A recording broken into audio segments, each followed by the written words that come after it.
the expressway around Mlolongo area. There's still again, footbridge which is supposed to be installed on that specific route. So clearly it's one of those busy roads where there's a lot of activities ongoing, not forgetting the fact that altogether it's just one of those busy roads, especially here in the country. So that will be our focus this morning, try to look at how that process is coming along in regards to the expressway, as well as the traffic flow along Mombasa Road. Many thanks for making time. My name is Doreen Arange. Touch. Please.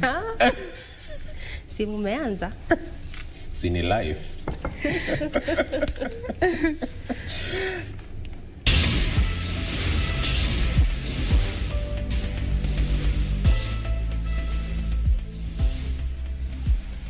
Let's just start with the traffic flow, and I want us to start from this is actually Mlolongo as you're heading over to the city center around the Way Bridge on this specific area. Look at how it is doing in terms of traffic. Traffic beginning to slightly build up on that specific route. And again, actually, this is as you are leaving city center, coming all the way actually along Mombasa Road through to Mlolongo, next to Athi River, coming all the way to Kitengela as well. So it's really interesting that at this hour, this is actually how it's looking like. Traffic really beginning to build up on this specific route. So if at all you're coming from the areas of Mlolongo, from Athi River, from Kitengela, or even from the outskirts of Nairobi, then this will be the best time for you to do that, because if the road is looking this way as of now, you can imagine when you get around 8, 9, how unbearable it will be like in terms of traffic. But it's just, again, also interesting that on this specific lane, as you are coming to the city center, where I would expect to be seeing heavy traffic, given the fact that in the early morning hour, as you're heading over to the CBD, there's really a lot of activities, and oftentimes on major roads, even on minor roads, those are the lanes where we expect to see traffic. But it's just pretty interesting because on this specific one around this area, there's no traffic at all, and this has been well indicated by the green color, which just means that there's no traffic moving at a really fast pace. And I'm expanding this so that you can just see the difference in color. And this again is specifically on that lane that is leaving the estates, coming all the way to the city center. On the other side, that's actually just where traffic is beginning to slightly build up. So if at all you're coming from CBD coming to these specific areas, then this is one of those places where you'll have to make do with that traffic. But I've mentioned again also around this area, there's a bridge that is still being installed.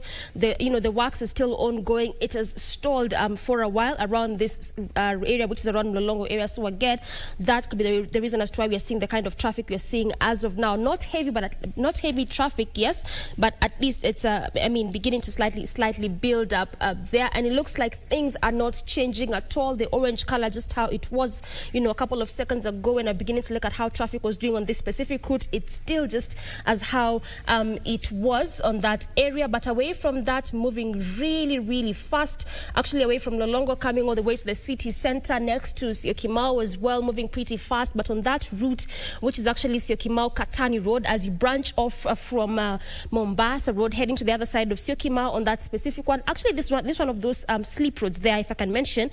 And on that on that specific route is, I can mention, heavy kind of traffic, because look at that, the difference in colors again. The red just means that there's heavy traffic moving at a really slow pace. So actually where we're seeing that red color is as you leave Katani area, coming all the way to Mombasa Road as you head over to the city center. On the other side, as you leave Mombasa Road, heading over to that estate specific there, on that one, yes, there's traffic, but at least a manageable kind of traffic. So where it looks like it's really building up is actually as you leave the estates just before you get to Mombasa Road, and this is the Syokimau Katani Road. But again, also away from that, still sticking with Mombasa Road, coming all the way to the city center, moving pretty fast, no traffic at all, moving at a really fast pace, just until you get to actually just before you get past Syokimau area, still all the way through Syokimau. That's just again where it's really building up, and it's actually heavy kind of traffic.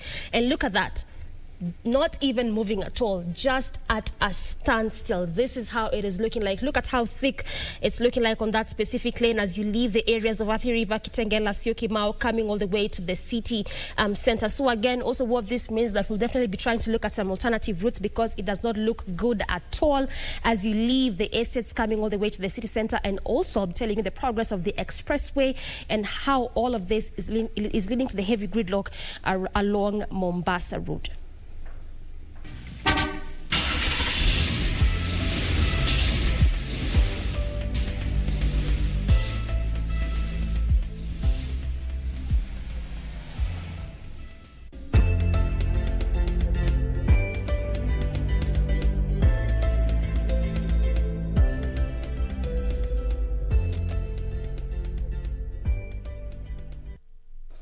Good morning.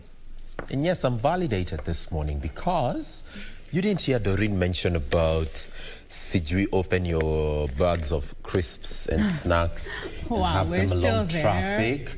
I'm stuck there, by the way. How could she do that? I'm talking about Jane Wamboi. But Doreen Aranga, thank you so much for the wonderful job. I'm very sure in your next link-up segment, you'll be telling us what bridges we are mounting this morning, how they're affecting our traffic. Remember to sanitize, by the way. Corona is a reality, and I'll be telling you why in the course of the headlines. In the headlines this morning, remember the hashtag is Good Morning Kenya at KBC Channel 1. At Sam W. Njoroge used that platform to engage us online in as far as the conversation that we'll be having on air is concerned, and kicking us off is the standard. Well, the tune is all too humming, or is it? Talking about BBI, and the reggae now plays on. That is the headline and the standard this morning. There you go. BBI reggae plays on. We've got a section of politicians here led by none other than Raila Amolo Odinga, the former Prime Minister.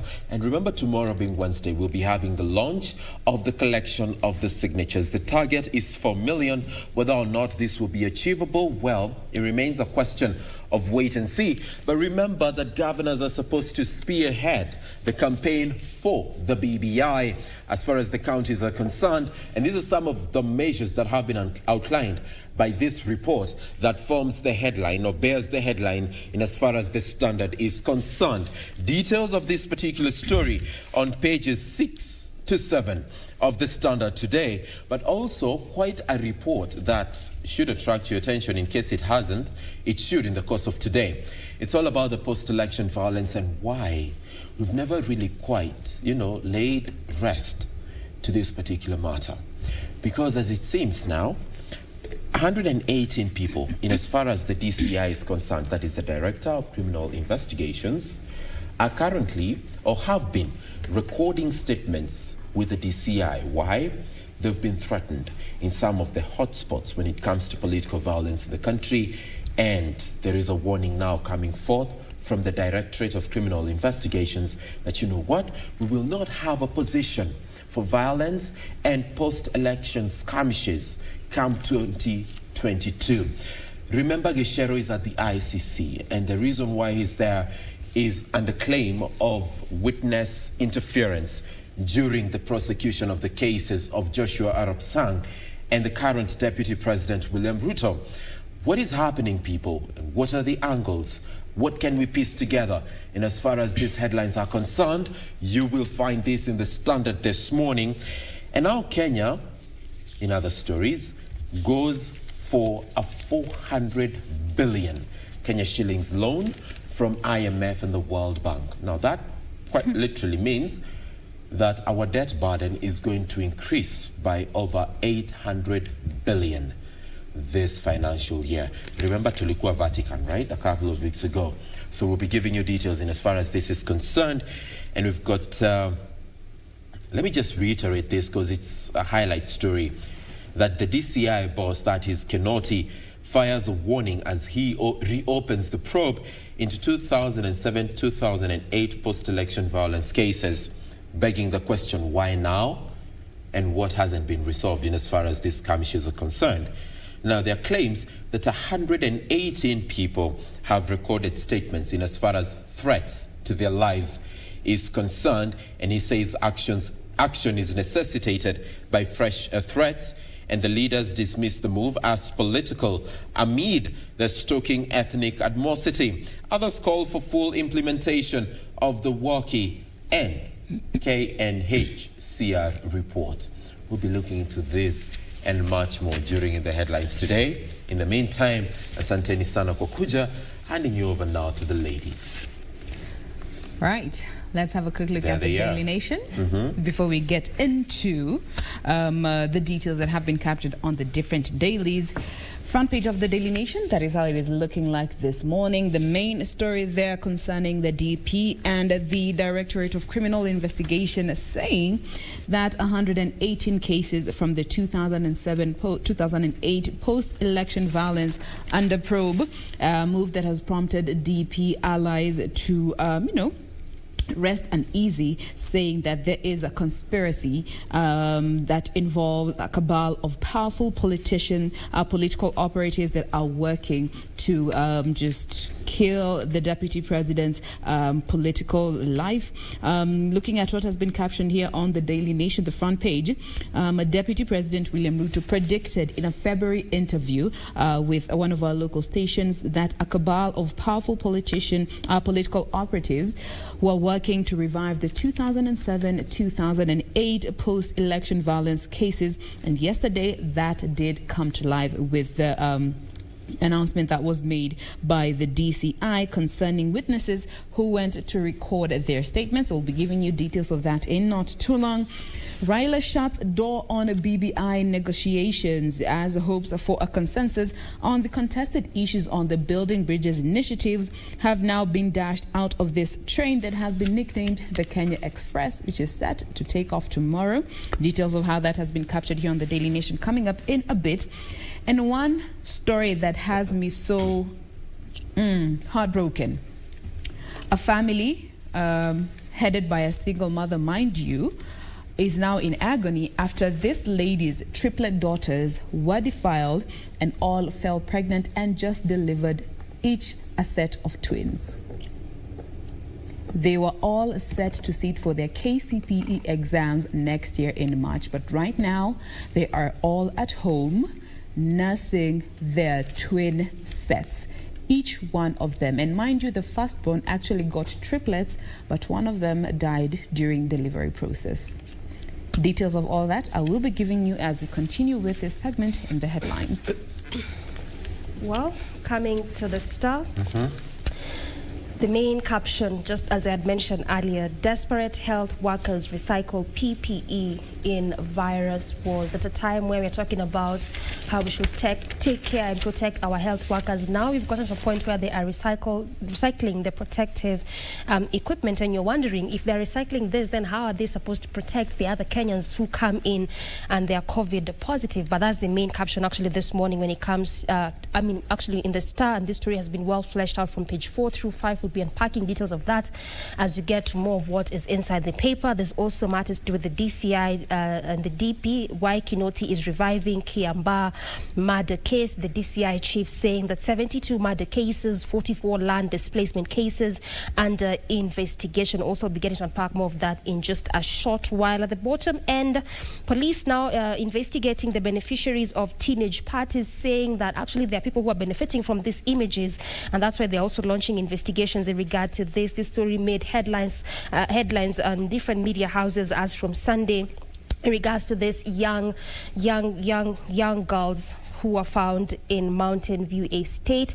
Matters to do again also with COVID-19, finding its way on the Star, and this is how the vaccine will reach Kenya in race to contain COVID-19. And rather to, if I can mention a sad story, which is found as again its way on the Star, this is in regards to why men are more likely to commit suicide than women. So we'll be telling you what it is that probably is peculiar with men that makes it for men to be able to, that makes it for men to commit more, are likely to commit more suicide than women. Again, details of that coming in a bit as we get to unpack more of what is inside the paper this morning, but that's how the front page of the Star looks like. Just ask me why we are more susceptible to suicide, Doreen. We'll be getting to that in a bit. Dealing with your gender. Dealing with our gender is why men are susceptible and why men are more likely to commit suicide than women. Why? Is that the reason? Why? From you as a man? And we're not supposed to show emotion, remember? We're not supposed to shed tears. We're supposed to maintain composure. We're supposed to be in it, for it, and by it. And hold it together. God damn. It's Tuesday morning, so we need to continue with the conversation around coronavirus and how it has been tackled by the Standard this morning. Now, in as far as the ministry is concerned, that is the Ministry of Health, remember 413 people, that is the number that was reported yesterday in as far as the update for COVID-19 is concerned. However, there is an increase in the number of people who are currently in intensive care.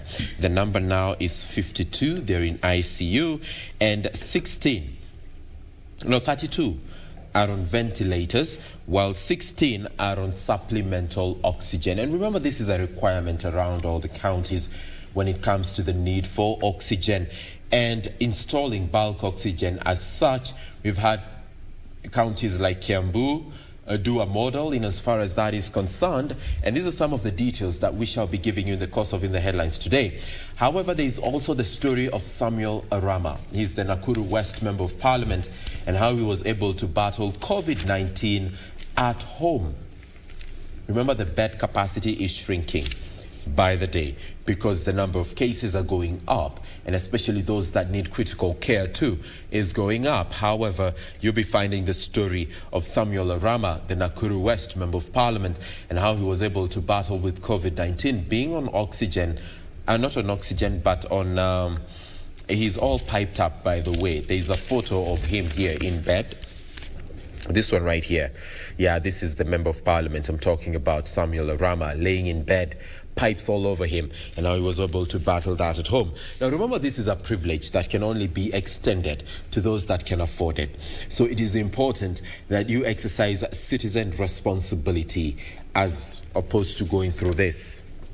Okay? He's giving his story right here on page 3 of the Standard this morning.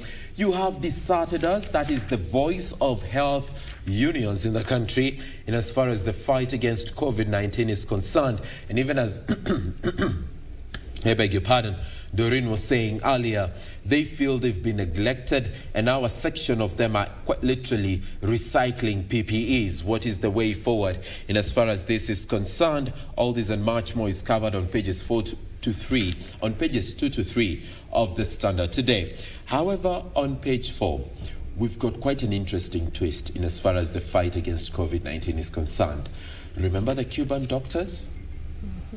Sip some coffee in the morning. Hot water.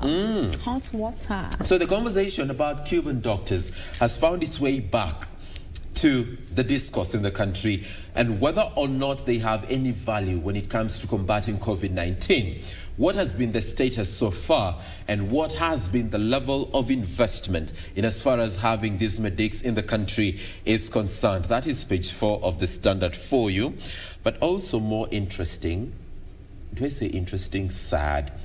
Okay, Bizarre. Process your feelings, okay? Process your feelings, all right? I find it interesting, by the way. You may find it sad or concerning as a parent. 40 more teenagers have been arrested in alcohol-filled house parties. 40 more. That is the number. So what do we do? We treat this now as a COVID-19 update? Like what? Yesterday walikuwa wangapi? 40. Yeah, sasa leo tumeamkia ati 40 more were arrested. What's happening? And who's behind this? Because this now clearly looks like a cartel.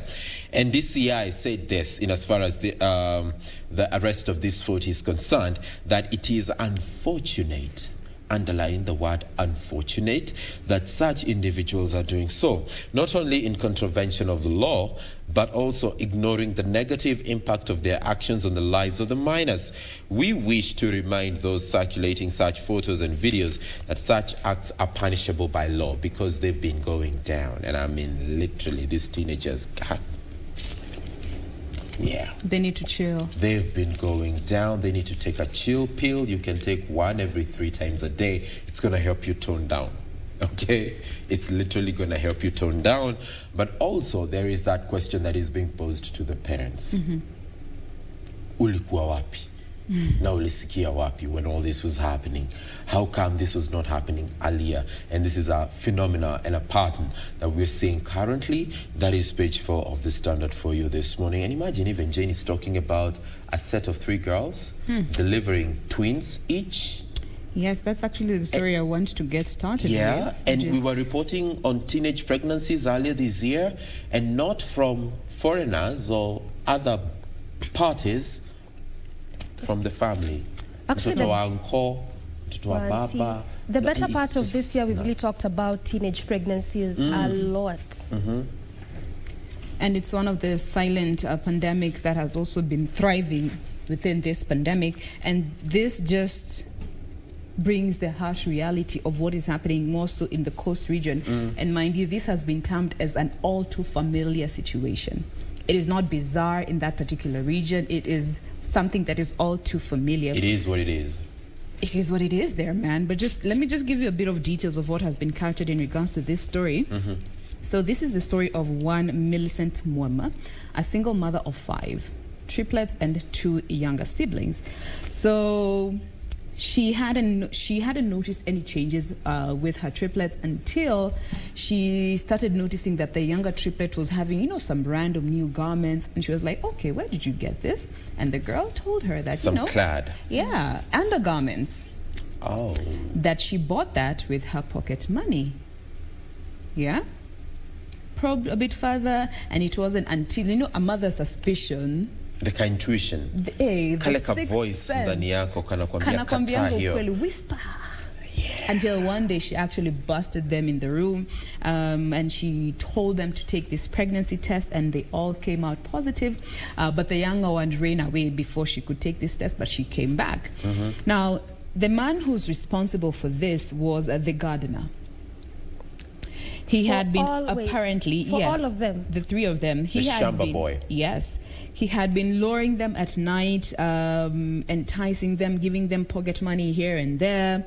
And the sad thing is that this girl did not know that he was actually doing this with all 3 of them until they all realized that they were expectant, and they were actually intending to go and abort these pregnancies just before their mother busted them.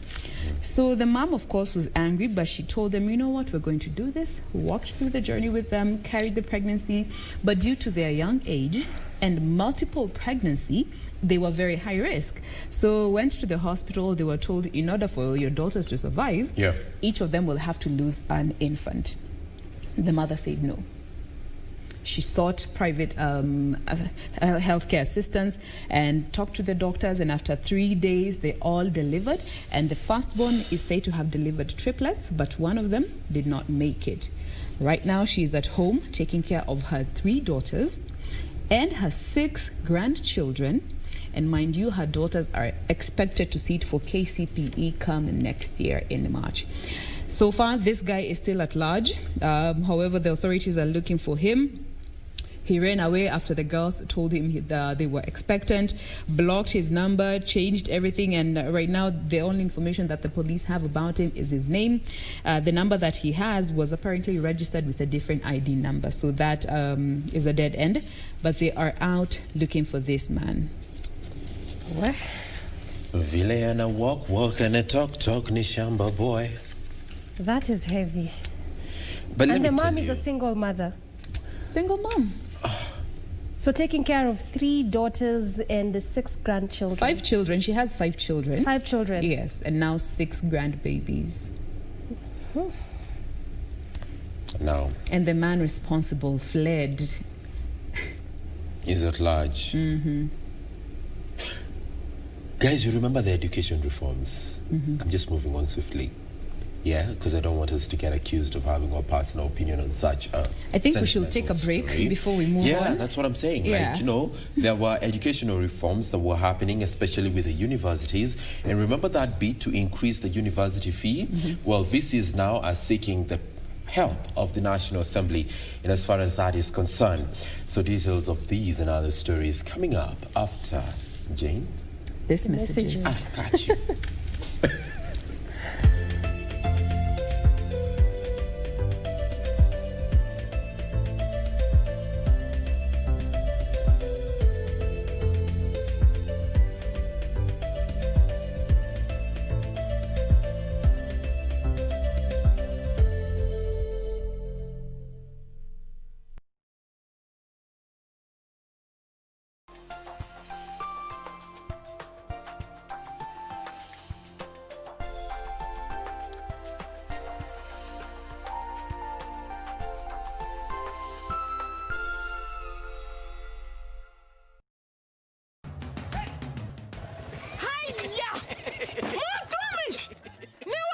Ni mimi. Ulitoa pikipiki?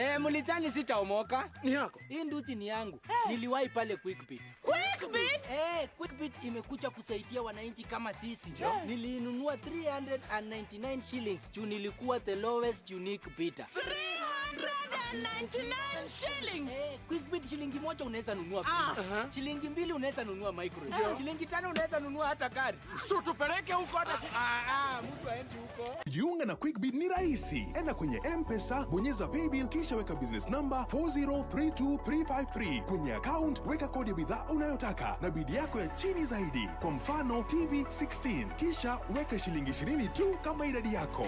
Weka bidi yako pia kwenye www.quickbit.co.ke. Kumbuka, bidi ya chini zaidi ya kipekee ndio ununua. Quickbit, bidhaa bora kwa bei ya chini.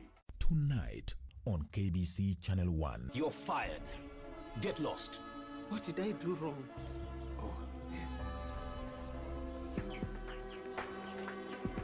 Mtu amelewa ama amebleki.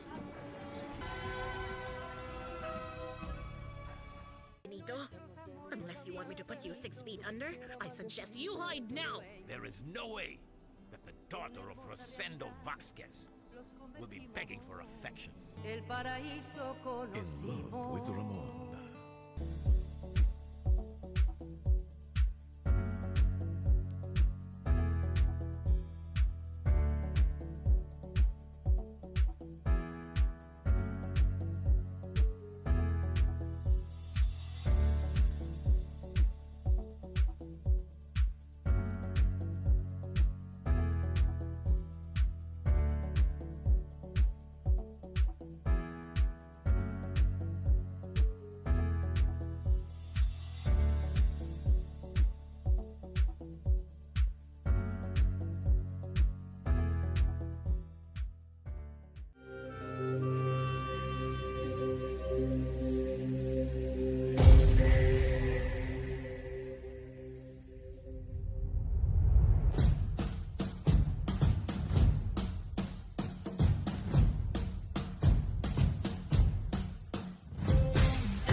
Next on. Without you, tell me, how can I survive? Though they will try and try and try, they will never conquer I.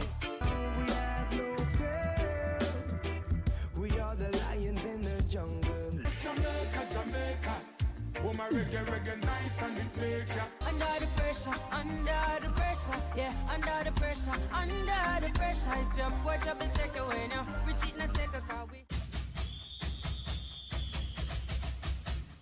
It is an all-Egyptian affair and a first for CAF as two home teams face each other in the final of the 2020 CAF Champions League in Alexandria. Al Ahly will be all out to maintain their dominance in the elite African clubs competition against their arch rivals Zamalek, who are raring for a fight to the death. You cannot afford to miss this thriller on the 27th of November only on your true sports partner, KBC Channel 1 from 10 p.m.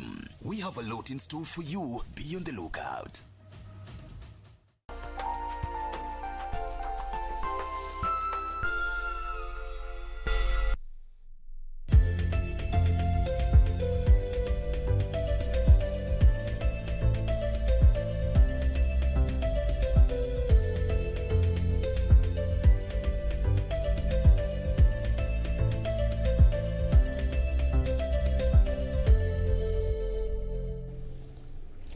And we are back. We continue with our segment in the headlines. And I just want to delve to that story, which is on the front page of the Star in regards to matters health workers and how they are recycling PPEs. With the main caption inside the paper just saying, desperate health workers now recycle PPEs. And for the second week now in a row, COVID-19 frontline health workers gave chilling accounts of their working ordeals and bitterly blamed the government for putting their lives at risk. So now they're putting this all onto the government, where the health workers are battling COVID-19. And they said on Monday they are now being forced to recycle this protective equipment in a desperate effort to ward off the disease. They also said there are not enough PPEs, not enough full body suits, from shoes to head coverings, not enough masks, and they're now being forced to repeat all of this protective equipment. And now, and actually it's coming at a time where PPEs are supposed to be used only once, never to be reused, as they can be a source of deadly contamination. And now senators are to visit KEMSA on Wednesday, which is actually tomorrow, to demand why health workers have not been supplied with protective gear, and it was purchased at an exorbitant prices and is living in warehouses. So that's what they are saying, that the PPEs were purchased, they are here, lying in warehouses, and health workers are now being forced to repeat and recycle the ones they have. Yet they're saying it's very dangerous because this could lead to other infections and other diseases. Now, this also comes at a time where health workers have really been complaining a lot of other series of issues, among them being not being given allowances, part of their pay not coming through, and now we are coming to the issues of PPEs. So what next for health workers? Probably that's the question we need to be asking ourselves. What next for health workers at a time when COVID-19 numbers in this country are really rising day in, day out? Yeah. And by the way, guys, I'm not mean. They also have their coffee and their hot water. It's just that they choose not to sip it.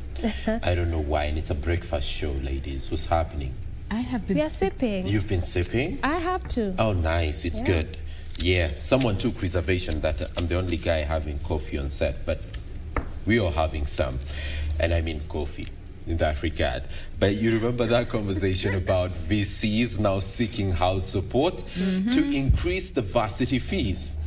And the preamble to this particular conversation is the fact that some feel education, especially in terms of research, has become a little bit expensive when it comes to even exchange transfers. Yeah, you know that program where you talk about exchange programs. Yeah, that one. Yeah, where you leave to a foreign country, you engage another institution of higher learning, and you're able to add value to your content and value and general outcome. So there has been a proposal since some time, I think when even Amina Mohammed was Cabinet Secretary Education, that we need to up the fee for universities. Now, they say, that is the VCs, that the allocation of funds without indicating which student is being funded and for which programs has led to accountability gaps. And remember, this is something that we've even seen on the floor of the House, this issue being probed even by the Select Committee on Education and Higher Learning in as far as this is concerned. Now, the VCs say that the student fees has stagnated at 16,000 for decades, right? And the public universities now seek to increase the fee to 48,000 Kenya shillings with an initial phase raise of 24,000. Now, currently, government-sponsored students are funded at a flat rate of 120,000 per year, and of these, 86,000 is tuition fee, while 34,000 caters for accommodation, food, and books. Now, the government says that 70,000 Kenya shillings of the tuition fee, pays 70,000 of the tuition fee, while 16,000 is paid by the students. Now, the VC says that differentiated unit cost is implemented, training dentists who would require funding to the tune of 600,000 Kenya shillings. That is for one academic year. However, medicine would require 576,000 per year, while pharmacy is 432. Now, arts, we even have the audacity to call the arts general. Be still, my beating heart. For you know not what is happening. Yeah, and Jane will be talking about Nimekata, by the way. And they require funding of 40,000 or 44,000 Kenya shillings per year. Yes, it's cardiovascular diseases. Ilikuwa imekata hapo kidogo. But you know what? That is page 7 of the Standard for you this morning. The proposal to have an increase in as far as the university fee is concerned from 16,000 to 48,000. Remember, the government will still pay. It's a statutory fee per year for each student. However, instead of you, the government-sponsored student, to pay 16,000 Kenya shillings, you will be paying 48,000 if at all this proposal sails through. That is page 7 of the Standard for you. I will be taking you, though, when we return, to page 10 of the Standard. And guess what is happening? Chiefs, Mashibo, those people, they've been colluding with cartels to dispossess people of their wealth. Yeah. When you lose your loved one, your father, your mother, and you're bequeathed the property through a will, or actually through right? When you go through the chief, you know there's that procedure. Enda kwa chief, sijui kitoka kwa chief, uende sijui kwa registrar, and you know that whole procedure enlaced with cartels and people who are just out for all the wrong reasons. I'll be telling you the details of that as captured on page 10 of the Standard for you this Tuesday. Good morning, by the way, in case you're just joining us. Karibu sana. Thanks for coming. It's nice to just throw it there. Yeah, it's good because there's someone who's just tuned in. People tune in at different times. Yeah, there's someone who's just woken up and tuned in because they missed her yesterday and they want to confirm whether she's around. But there she's there in all her glory. So let's move on with and the her headlines. Glossy lips. And her, oh wow! If I say you just had to throw in. If I say that, I will literally be sued. Yeah, Twendele. Yeah. Daily Nation. At long last, faces of COVID-19 millionaires start to emerge. The 7.8 billion contracts that were dished out to companies for COVID-19 supply, equipment supply, the tenders, the faces that represent these companies have started to emerge. And this is after President Uhuru Kenyatta gave that order a time frame of 3 months that these graft cases need to be concluded. And now, and this of course came after DCI also, not DCI, EACC froze all the payments to the companies that were listed and expected to receive funds due to just stop any further loss of money as they probed into this matter. And another 9 billion that was expected to be paid out was stopped from going out. So now so many companies and heads of companies have been put out, and these are the figures and names that have been put out on the official government tender website. This is information that is under the public procurement portal. You can be able to check it out, get to see the names and companies of those who were involved in this scandal listed there, the figures that they were expected to receive also listed there. Some of those companies have signed contracts this year with KEMSA alone. Some of them have been listed here with getting tenders worth 150 million. Others got 140 million, just to mention but a few. But if you go onto the government website, you will be able to see those companies and the figures that they received in regards to the supply of PPEs that were expected to go to the relevant people who needed them. And speaking of COVID-19, we all remember Health CS saying we are not taking any chances when it comes to this COVID vaccine that was said to have about 90% effectiveness in the prevention of COVID-19. Now, and that was just last week, but now the state has given nod to COVID drug despite World Health Organization's warning. The government has permitted hospitals to use a medicine that was found to speed up recovery of those who were severely ill. Not just anyone, but those who are severely ill as a result of COVID-19. And this was initially done on a number of patients 2 months ago after the drug was used for emergency use, and they saw some improvement on those patients. And according to the Pharmacy and Poisons Board, they did approve, remdesivir. Yes. Sip some water. It's okay. That was heavy. That was heavy. Take your time. Pause. Thank you. My heart. Continue. Be still. Be still. Yeah, your beating heart. Yes. So that drug was approved a number of months ago after it was seen to be effective on some COVID-19 patients that were severely affected by this disease. And so far, only let me see how many companies have been approved. 5 companies have been given the go-ahead to import these drugs, and several hospitals have been granted compassionate authorization for this drug. So that is the state of that particular drug. And looking at this vaccine that is also undergoing its trial phase in Kenya, the US, Japan, Russia, and South Africa, if it does sail through, Kenyans are going to be expected to pay 327 shillings to get this coronavirus vaccine. Na kuna mtu alikuwa anasema ni so tatu na ya kutoa. You will be expected to pay 327 shillings for a dose of this vaccine, of course developed with, by a joint effort of some pharmaceutical giants in the western side of the divide. They are said to be having 70% effectiveness in the protection against COVID-19. And so far, there are 40 health workers from Kilifi who are involved in this joint mission involving KEMRI and the University of Oxford during this trial phase to just see how this vaccine is going to play out, its effectiveness, and totally looking at those who are undergoing this experimental phase, this trial phase. 60,000 participants globally are undergoing this trial phase, and once it sails through, it will cost Kenyans 327 bob to get a dose.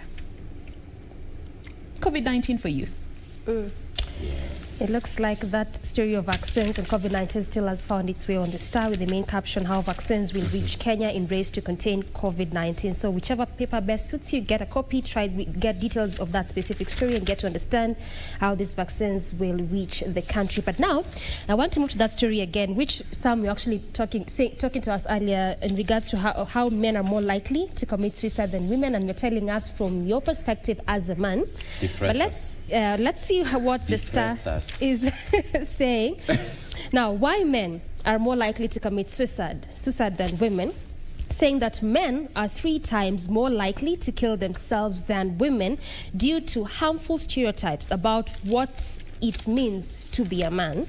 This is actually according to the lobby He for She, which was formed by the United Nations as a global solidarity movement for gender equality. That actually a report in which they released. That's what they are saying, that it's due to the stereotypes that have been, put across in regards to what it is, what it means to be a man. Now, speaking to the Star on the phone, Chris from Nairobi, who works in public relations in the same body, said men are more likely to kill themselves because they are not allowed to have open spaces where they can converse and communicate about different issues that they are going through in their lives. He also said they should speak out about their problems. They are mocked because they are not behaving the way men should. So actually he's saying that men speaking out is them behaving not as how men should. So you're wondering, so how should men behave? By keeping quiet? By the utambu watch your mama.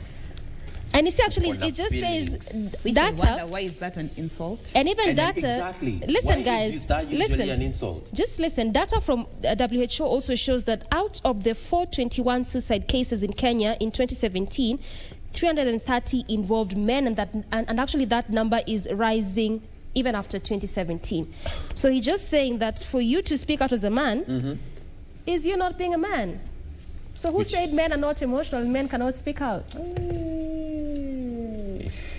Should have seen Sam giving his rejoinder support up a V. No, it's not. Let me tell you something. By the way, I need to serve her some water. Yeah. So this is Jane's cup, which I will use to pour her some water this morning, because clearly she needs some. And there you go. Thank you. And you see, the thing is, raha jipe mwenyewe. At the end of the day, this manuscript that exists on Sijui who needs to behave how and to what extent, for me, it doesn't work. Samuel Njoroge is Samuel Njoroge, and I will not play average for anyone. What you see is what you get. Is what you get. Once you have that, and then you rise above the labels, you'll be good to go. And that's it. It is what it is. Labels are what people are struggling with. Exactly. People struggle with labels. You want to... Labels are not bad. It is how the notions and perceptions that we surround them with. Labels give you directions. They help you keep things in order. That's true. But these unnecessary perceptions that we have around them that are hovering somewhere, so not practical. That is the problem. I have a problem with. And if you want to know whether Jane is passionate about something, sign language. Hands everywhere. Hands everywhere. Okay. And she's actually, she means it. You see, sasa naongea, hapo sasa anaitoa kwa roho. Inatoka kwa roho. But actually, Jane, what you're saying is true. Labels are good, but these expectations that we attach with these labels that are unrealistic are the problem. Can I speak my mind? Sam, nimenotice kitu tena. Can I speak my mind? Doreen, before you come in. Okay. Labels are disgusting. Oh no. They're so limiting. They're so average. They make you feel like you're fitting into a cocoon. They introduce a certain box in your life, and you have to fit into that box. But you do realize some of us were never meant to fit in. We were meant to stand out. So the moment you put us in a box, inakuwa shida. Inakuwa tu shida, by the way, we cannot can. But we say. Labels help you stay organized and help you know what is what. Labels limit you. My issue, no, they don't limit you. Those limitations come as a result of what is expected of precisely my point. By people who add their own expectations onto this label. Why should you embrace something that is subject to scrutiny? Do you? And in doing do you just exist? No, we are humans, and that is why we are superior to all animals. Doreen, come in. No, all other animals. You don't want Doreen to come in now, Jane? No. It's not Doreen coming in. It is you, Sam. We are humans, and we have been given that cognitive ability. No, me, I'll just say able to control ourselves. I know. And in controlling yourself, you need guidelines. Not, trust me. You need a Mwakenya. No. What did H44 do to people? Even as chiefs collude with kin to dispossess people of their property. Now that's another problem. Yeah. Chief is supposed to be helping us. Helping the community, but sasa wakishaanza kukua hao ndio jamani. Cartel, wacha nikwambie. Tuseme hii maisha jisaidie tu. Wacha nikwambie, PS Kibisho had to weigh into this debate. And you know what he had to say? That they actually don't even have a role when it comes to land Chiefs buying, don't have roles. Land selling, issues of administration, because what you're supposed to do, go to the chief, let him authenticate the details that you've laid out in as far as execution of the property of the deceased is concerned. Role yake inaishia hapo. But kuna wengine, especially when you notice, this usually happens with terminal illnesses. Okay? Unapata, Buddha, penye amefika na cancer, anatuacha. So acha nichanuke. Na mapema. Yeah, so naenda naona chief, cheza kaa wewe, kuna aka kaploti, kana kuanga place flani, so we'll do this, we'll do that, we'll do this, we'll do that. And they act like brokers, okay? But what I've realized, even courtesy of going through this report that is on page 10 of the Standard, you need to be very much aware of the process when it comes to administration of the estate of a deceased person, especially if they did not leave behind a will, okay? If they did not leave behind a will, you need to understand where to start and where to end. And I'll just give you a brief outline in as far as what the process entails, so that, information is power. The school say atakuwa medanganywa and stuff like that. So the dependents, once somebody dies, the dependents are supposed to note the assets and the liabilities that belongs to the deceased. That is the very first point. Then after that, You confirm if there is a will that was left behind. In the event there wasn't any, then you obtain a letter from the area chief confirming that he knows of the deceased, like he knows of the death of the person who's part. Okay, I feel like I'm repeating, but he knows of the death of the person when ametuacha, and introduce the list of dependents. That has to be authenticated by the chief. And this stage is usually very important because you remember those scandals of kaklande kanajitokeza at the marayoyo, and then kana show up dressed so provocatively. It's a funeral, but they choose to come in red so that they can stand out. And your Julikani yako area, yeah. So that matter is usually tackled at the third stage. And then the fourth stage is that you obtain the deceased death certificate. Now, with this document, you can go ahead and prepare for petition of a letter of administration stating preferred administrators of the estate. Remember that exercise that happened at stage 3 with the chief where you outlined the dependents? Well, the administrators of the estate will be outlined on stage 5. Then stage 6, the dependents sign an affidavit in support of the petition. In other words, you've agreed. A sworn testament. Sisi ni wale wase, we are the legitimate dependents to the deceased, and we are entitled to the property. Then after that, you go to stage 7, where the dependents choose 2 independent people to act as guarantors of the estate. Then number 8, you obtain a current search for assets where necessary. You know, those plotties, ladies, where your man is going to buy something and then they never rope you in. And then unashtukia, by the way, you are the owner of a certain property right in the middle of CBD. Na hujaijua.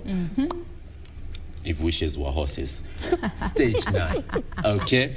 You file a petition in court within the jurisdiction of the area where the deceased was buried.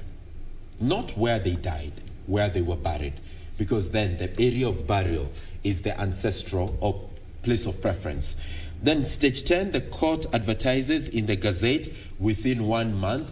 And this process is usually critical so that mwenye akona issue anaweza jitokeza hiyo point. That is that point. Yeah. Then stage 11, wow, it's almost time. Court issues a letter of administration of grant. Then the beneficiaries move to stage 12, where they appear in court for summons of confirmation of grant. And then stage 13, issuance of the certificate of administration for distribution of the estate. It may look laborious.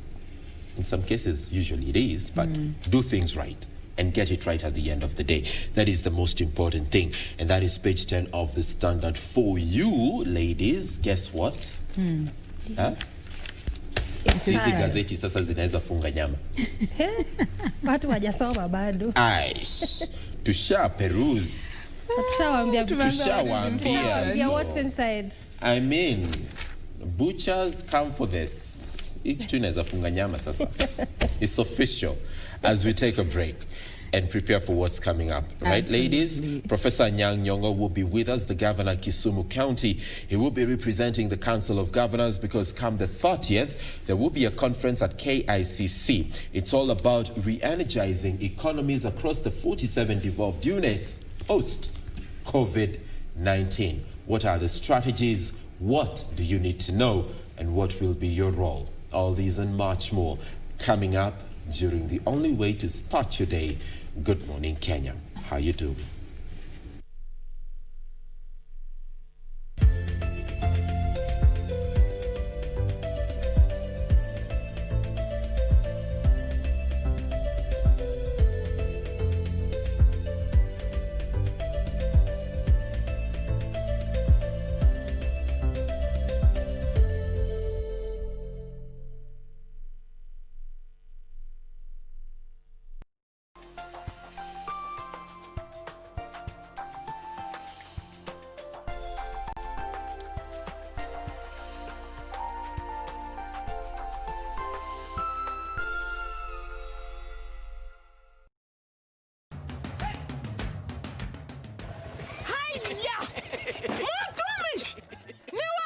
Ni mimi. Ulitoa pikipiki? Mulitani sitaomoka. Ni yako. Hii nduthi ni yangu. Niliwahi pale Quick Pick. Quick Pick? Quickbit imekuja kusaidia wananchi kama sisi. Nilinunua 399 shillings juu nilikuwa the lowest unique bidder. 399 shillings. Quickbit shilingi moja unaweza nunua pizza. Shilingi 2 unaweza nunua micro. Shilingi 5 unaweza nunua hata gari. So tupeleke huko hata mtu aende huko. Jiunga na Quickbit ni rahisi. Enda kwenye M-Pesa, bonyeza paybill kisha weka business number 4032353. Kwenye account weka kodi ya bidhaa unayotaka na bidi yako ya chini zaidi. Kwa mfano TV 16. Kisha weka shilingi 20 tu kama idadi yako. Weka bidi yako pia kwenye www.quickbit.co.ke. Kumbuka, bidi ya chini zaidi ya kipekee ndio ununua. Quickbit, bidhaa bora kwa bei ya chini. Yote ndawai do iko tu sawa kwa macho yako. Unataka kuwapo. Ati nini? Why are you people shouting? Are you okay? Mwanamke wewe ninakuona sana. Ni wanaume hapa Mombasa wameisha. Ni nini mbaya? Nowadays we have so many unfaithful people.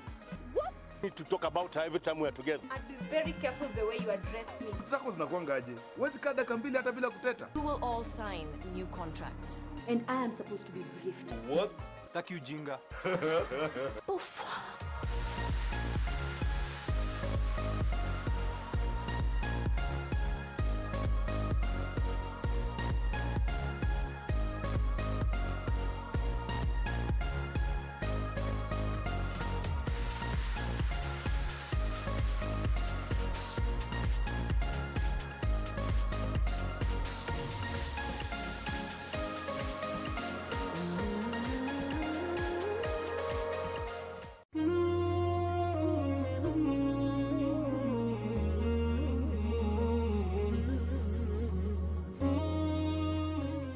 Tonight on KBC Channel 1.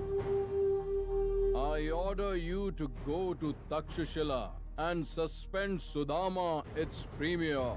Once that is done, clearing the path to business will be your priority. But the more we try to beat him, the more his destiny takes him towards his victory. I must do something to ensure that he dies. Get out of here.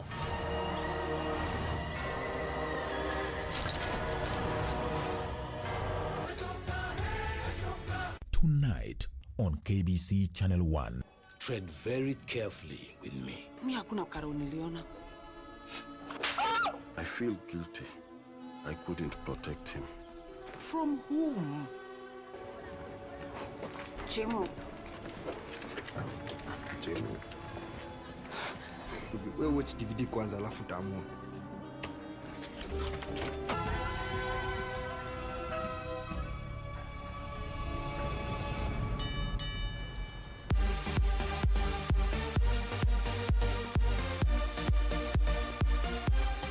They showed their might in the inaugural FIBA African in Mali with the silverware. They are ready to make it even better in the FIBA AfroBasket 2021 qualifiers in Rwanda. Let's rally behind the Kenya Morans as they take on the opposition from Angola, Senegal and Mozambique from 25th to 27th of November on your true sports partner KBC Channel 1 in their quest for success. This is just the beginning. Save the dates for the best.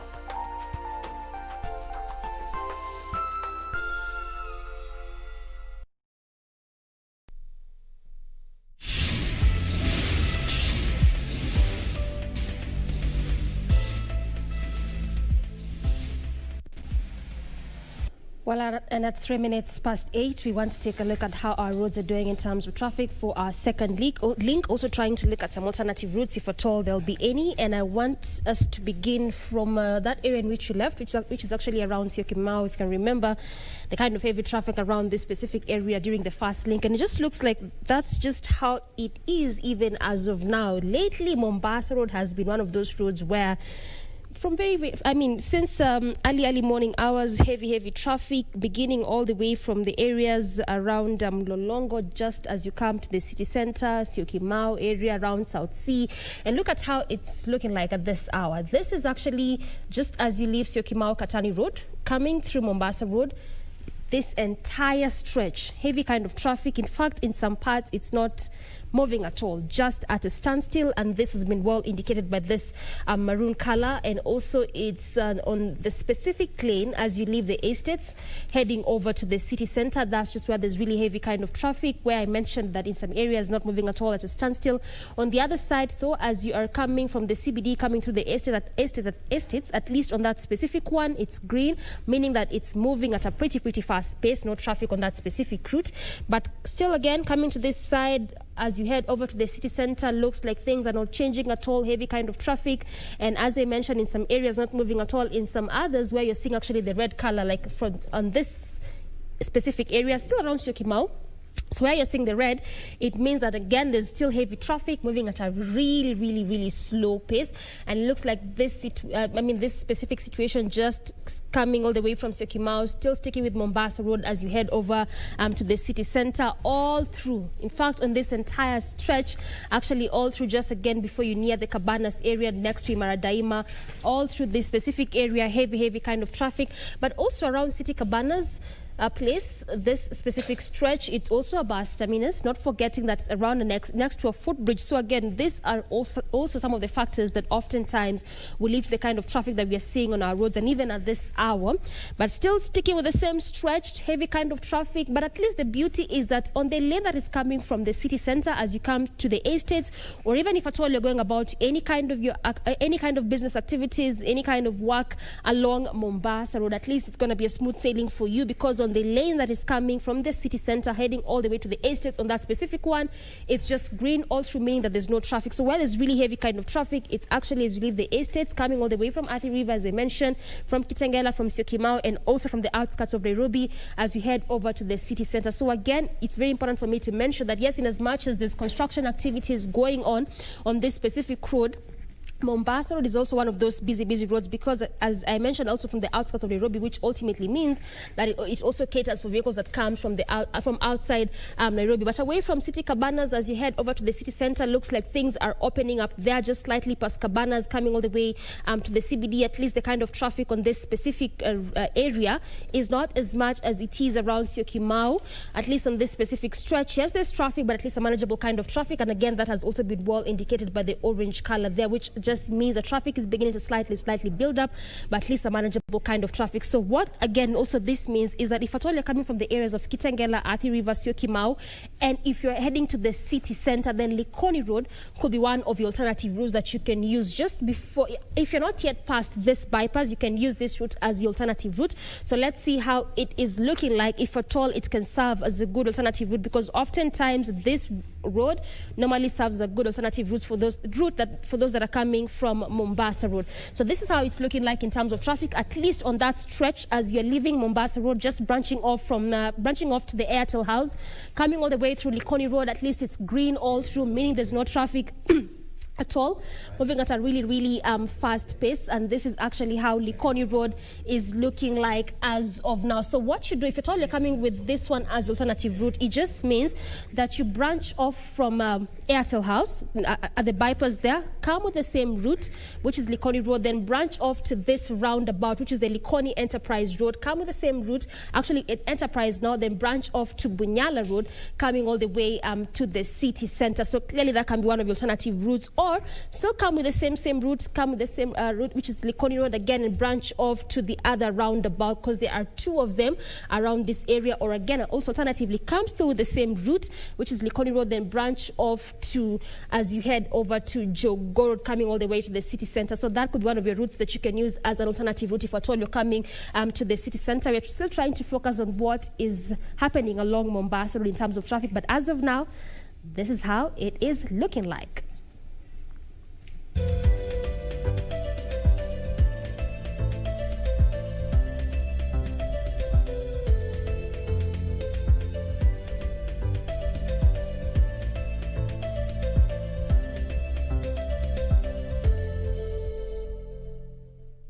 Welcome back to the program, and thank you so much, Doreen Orange, for that traffic update. That is how the roads look like.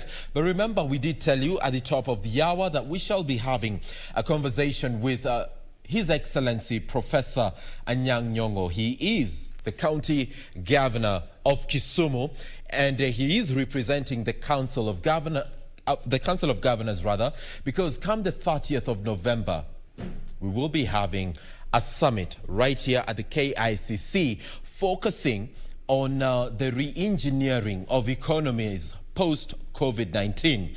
So what have governors got in place in as far as this is concerned? What will be the priority areas, the likely challenges, and the course of implementation?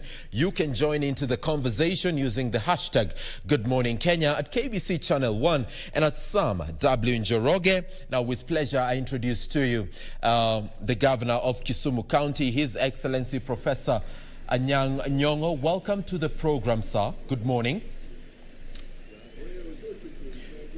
Fine, thank you. Morning. How are you? Fine, thank you, Professor. And maybe you can begin by letting us know what the Council of Governors has in place when it comes to re-engineering economies across the 47 counties. Well, you know, when COVID struck us like a thunderbolt from nowhere, we had to react very fast, both at the county level and national government, to mitigate COVID-19. It did not only affect the health sector, but it affected all other sectors in county economies, be it agriculture, environment, industry, manufacture, education, and human resources. Yeah. Why do I say so? Because substantial resources had to be diverted to health in order to mitigate the health-related factors that COVID caused. That means that we now have to relook at our whole county integrated development plans, as annual development plan, to see how we re-engineer investment in all sectors of our economies. Now, Governor, what is the importance of the summit that will be coming up on the 30th of this month? The summit is going to be focused on our report. A committee was set up by the Council of Governors, which I chair, together, and the two other colleagues of mine were in this committee, Governor Kivuta Kibwana of Makueni and Governor of Laikipia. And we worked together with Kenya Institute of Public Policy Research and Analysis, KIPRA, which was our technical week, to gather data from all counties and to compile a report showing the status of the economies of these counties one by one, and then integrate this report into a global national county economic engineering plan that would inform the use of resources at the county level, but also inform the national government and our development partners of what we need to do during COVID-19 as it continues, and eventually, we hope, as COVID subsides. Now, let's talk about some of the issues that are currently emerging as far as that is concerned. And health being a devolved unit or a devolved function, we've seen a section of health workers complain that they're not getting sufficient help. They're not getting sufficient, support in as far as being at the front line of COVID-19 is concerned. How is the Council of Governors handling this particular matter? Yeah.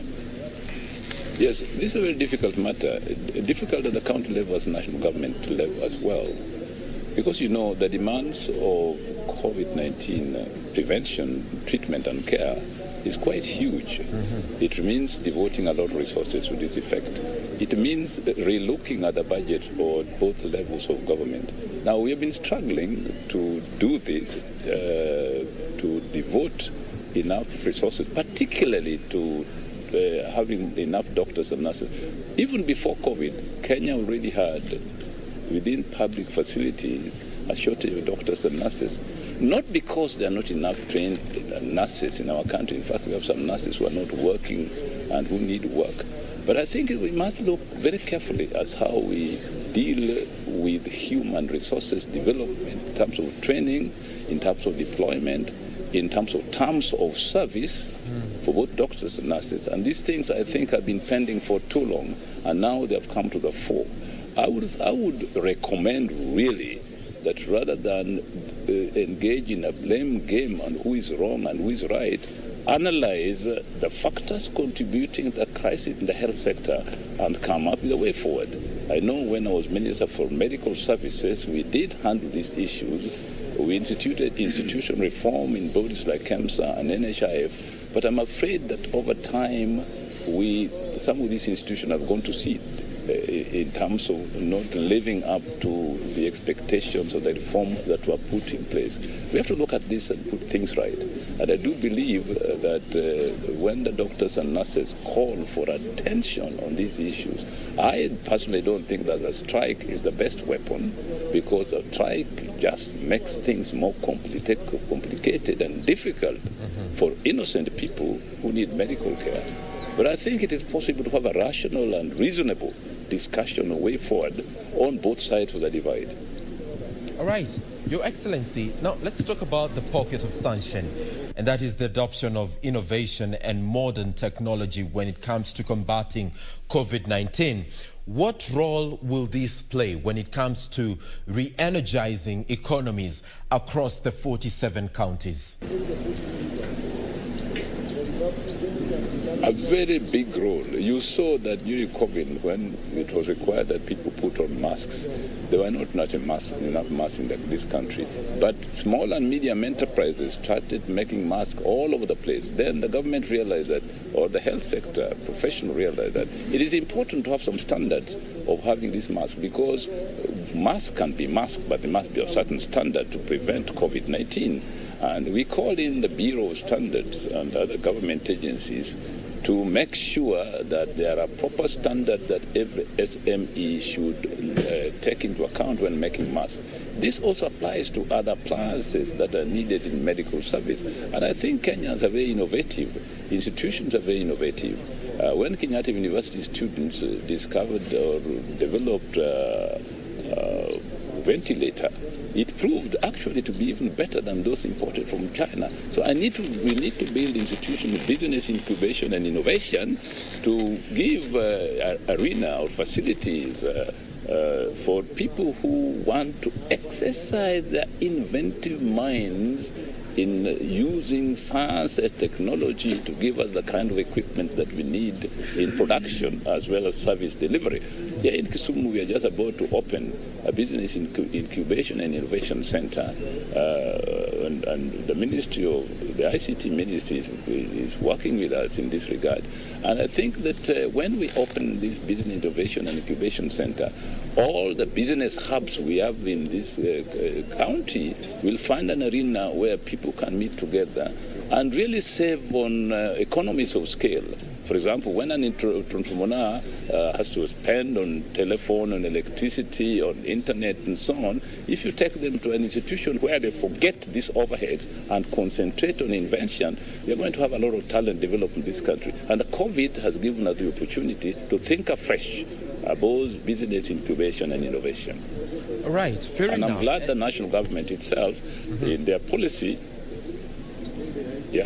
Go ahead, Professor. Now, just going to say that I'm glad that the national government itself, in the president's announcement recently, said that we need business incubation and innovation in every ward. Of course, that's a tall order, but at least we must begin at the county level, as we have done, and see how to percolate that initiative to the ward. All right, Professor, let's take a look at education, because this is one of the sectors that have been highlighted by the Council of Governors and precisely focus on ECDs. In the wake of a likely reopening of schools in January next year, what measures have been put in place to cushion the young boys and girls from the spread of COVID-19 moving forward? I'm telling you, that's $1 million question. I'm puzzled myself. You know kids, really, especially at nursery level. I mean, I saw a clip on how the Chinese went back to school. The Chinese are a very orderly society. The kids really were behaving themselves, wearing masks, washing hands, and they marched on lines. They went and sat on their seats. They had lunch where they were being taught. At the end of the school day, they took off, went to the parents' car and went home. In Kenya, I don't know whether we will achieve that standard of behavior for kids, really. But we must do our best. We must know that when these kids go back to ECD schools, there should be that kind of discipline. And it requires training, it requires awareness, it requires commitment. And it begins with our ECD teachers, really. And we as a county government giving very clear directives and guidelines on how to do this. And how to make sure that kids learn without jeopardizing themselves in catching COVID-19. I think it's a practical issue as well as a resource issue. And it's also an innovation issue, really, that need we conduct ECD classes the way we have been doing it, or is there a better way of doing it so that kids do not risk their lives in going back to school? I think that discussion must be held seriously between us and the national government so that we don't commit the kind of sins of necessity. It is necessary to go back to school, yes, but we shouldn't commit the sin of jeopardizing kids' lives. Right. Your Excellency, earlier this year we heard the president talk about an economic recovery plan, and at the center of it was agriculture, something that has also found its way into the economic recovery plan that the Council of Governors has. Let's talk about affordable form of finance for the agriculture sector. How does the Council of Governors intend to collaborate with the national government to make this a reality for a majority of farmers across the country? For one thing, it will vary from one country to the other because, you know, there are two things here. There is production for household economy, i.e. food production, which applies to almost every country. You know that in our kind of setting, every household had a kind of an economy. I remember when I was growing up in our home, there was a garden behind the kitchen where we planted all kinds of vegetables and so on. We didn't buy vegetables from the market. We didn't buy fruits from the market because we grew them in our backyard. In the cattle shed, there was a cow which we milk and got milk for domestic consumption. Then we have the chicken produce eggs and the chicken themselves. So eggs, milk, vegetables, and even grains, cereals, those are grown at the household level. But economies have changed since then. And the COVID told us, particularly in our county, that the household economy must be reinforced, basically for food production. And by the way, it's going on in many counties where people realize that we must go back to reinforcing the household economy, providing peasant farmers with vegetable seeds to grow their own vegetables at a cost they can afford. Or for us, we gave them free because this is part of social protection.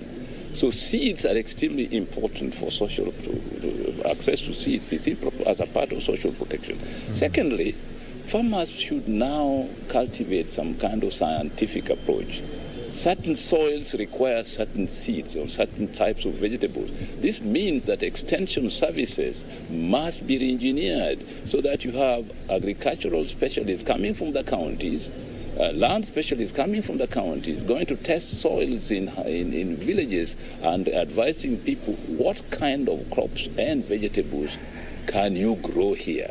Not grow it without scientific knowledge. Now, extension service came from colonial times. The colonialists did not introduce them for no reason. There was a reason why they did. But over time, we have relaxed on extension service. I think in agricultural engineering, we need to engineer the use of extension service very effectively and not let peasant production be done haphazardly. It is time that this was organized, household economy reinforced, because during COVID, when we were not importing food from anywhere, we had to rely on domestic production of food.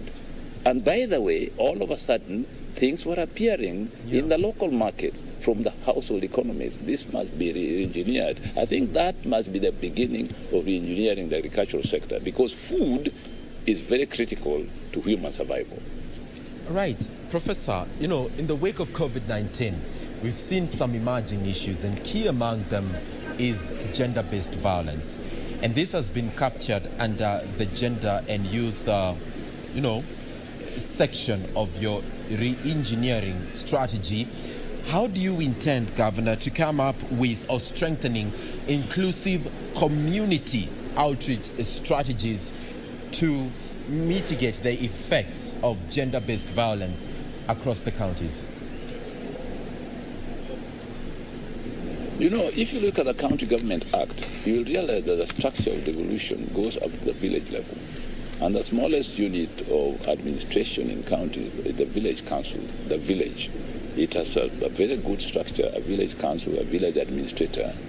And that village council should be given very important functions. One of them is security.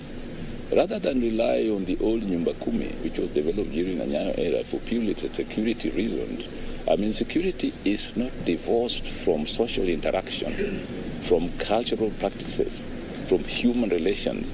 If you detach security from the day-to-day interaction of people, it becomes an oppressive apparatus.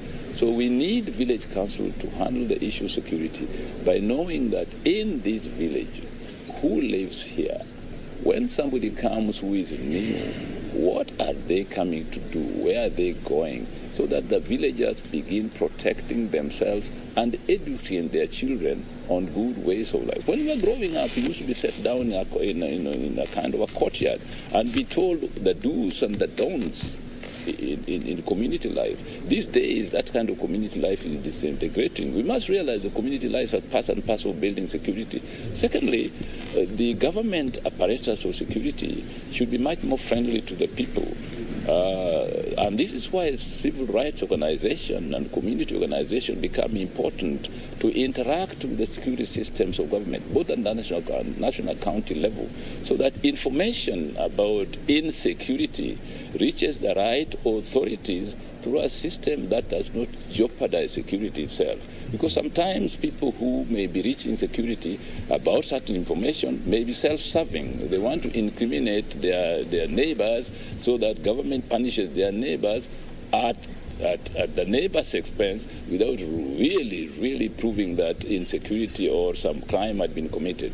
I'm trying to reinforce the fact that the whole idea of devolution, of bringing government closer to the people, was not just for economic and development, but for social development. And security is part and parcel of social development. Really, security should be part and parcel of social protection, not an instrument seen as a gun battle approach. Right. Makes a lot of sense. But we've also seen Kenyans struggle with the issue of rent. And this is something you've captured under the urban development and housing section in as far as your re-energizing of the economy is concerned. Talk to us about the national housing policy and how you intend to promote this to cushion Kenyans from the risk of what we've seen them have. Okay, look, COVID told us, and this is very important, that one of the ways to prevent it is to observe social distance. Now, ask yourself, in Madari Valley, how do you observe social distance? In an apartment block with 11 floors without an elevator, where everybody that goes to every floor must walk along the corridor, carry their luggage along the corridor, up 11 floors. Let alone the fact that so many people live in such a small space. What do I mean by saying this? What do I imply? I imply that when we are talking about affordable housing, let's not just talking about the cost of affordable housing in terms of money. Let's talk about the social cost of affordable housing. How much are people going to sacrifice by living together in a small space if they have to avoid COVID? It means that affordable housing must involve integrated urban dwelling. In other words, people must live in a space, an urban space, where they don't crowd too close together and where social amenities are accessible to the people without jeopardizing their life chances. They must be hygienic, they must be usable to the people, they must be affordable to the people. Because it's the people for whom you are building this affordable housing. The policy of affordable housing must take into account how best to use urban space. Don't put a house in Mathare and expect parents to take their kids to school in Karen. That doesn't make sense. housing, shopping, social amenities must be closer to the people. And secondly, it's very important, green space. One of the things the Americans realized about urban violence is that there was much more violence where the concrete is the order of life and there's very little green space. Where kids have to learn how to play on concrete, it breeds a mentality of violence. We must avoid this in Kenya. Mm-hmm. And therefore, especially counties which are just beginning to have affordable housing, let alone Nairobi, which is much more complicated, I think we have the opportunity to develop livable urban space by a new urban renewal policy that take into account these principles.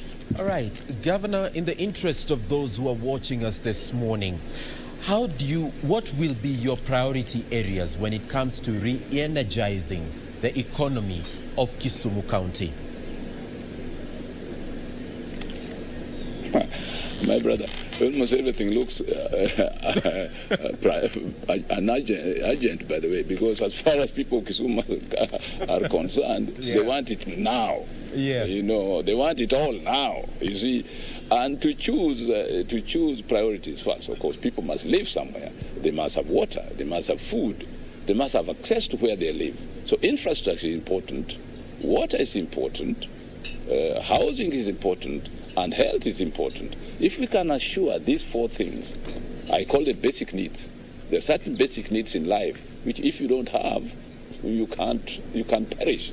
I mean, you could as well do away with the police station if you can look after your own security, you see. But you can't do away about health and water and food and housing. These are important. You can have a house and walk naked. There's no problem because you have somewhere to sleep at night. Yeah. But of course then you realize that you need to put some clothes on. Yeah, but you see, those four are very important. They're the basic needs in life. Mm-hmm. And we must give them priority. That's very true, Governor. That's very, very true. And Your Excellency, in the wake of COVID-19, what are some of the emerging issues that are very unique to Kisumu County? What are those matters that you've been dealing with on a day-to-day basis? Well, on a day-to-day basis, really, is the urge for people to feel secure in terms of access to food and health. These are really basic. Then just infrastructure. People will call you on a daily basis that the road to my home was washed away by the rain. People will call you the floods came and washed away our houses. They will not tell you that the market was washed away. No, their houses and their roads and their food. Yeah. And then later they will tell you the school, the market, and so on. But so you realize that the basic needs are these. And really we must guarantee them to people. Now in this county, by the way, I'm glad that we are building the Korusoin multi-purpose dam because flooding has been a terrible problem in this area since the 1960s. As I went to high school, I remember. So we need really to deal with those things. The flooding. If I can control flooding through the Korusoin multi-purpose dam, we shall avoid a lot of problems, not just in Anyando Valley but the environment, because by controlling the Nyando River, for example, we shall get water for drinking, water for irrigation, food production. So we turn floods around to much more productive use by building that dam. That dam has been at work since 1951 during colonial times, and I'm glad finally becoming a true, because it affects the economy of this region.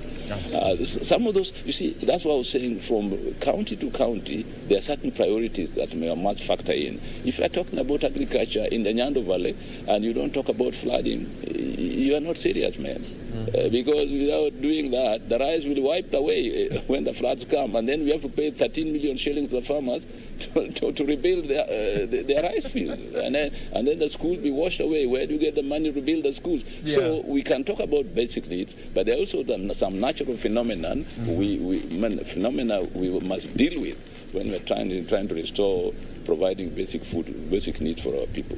All right, Your Excellency, what quality of leadership will the Council of Governors provide when it comes to tapping the opportunities that lie with tourism in as far as re-energizing the economies of the 47 counties? You know, Kenya is very lucky. We really have a beautiful and a country which is endowed with a lot of natural resources, including our animals. But we have abused the environment. We abused this opportunity by interfering in our forests, by not protecting our animal resources, by hunting them, for trophy and so on. We humans are our worst enemies, And I think if we're going to restore tourism and really benefit for tourism, we must protect our natural resources. In this county, what we are doing is to begin protecting Lake Victoria and improving the environmental degradation that has bedeviled this lake through human greed. Webuye paper mill was putting affluence to the river Nzoia. Here in Kisumu, there was a matchbox here putting affluence into the lake. And people washing cars on the lake shore wantonly. People taking business next to the lake and putting waste into the lake. Look, this is just human ignorance and stupidity and greed. All these basic things we must begin by doing. Now, what we are doing here in Kisumu is to build a promenade, a 46-kilometer promenade along the lake. We have started with what is called Lakefront Development Corporation, which is chaired by the former Auditor General, Eddie Uko, working very hard to do that. What will this promenade do? We want people to walk, cycle, and run next to the lake so that we don't drive there and put pollution, carbon gases into the lake. Then away from the lake, we can have a ring road where you can have cars and so on. But next to the lake, let people have access to the lake in a manner that does not abuse the lake. Secondly, I'm glad that we are restoring the port. The government has worked very hard to restore the port. Let us restore the harbors too. Remember, these Kenya Railways were called Kenya Railways and harbors. Since 1978, the harbors too have gone to sea.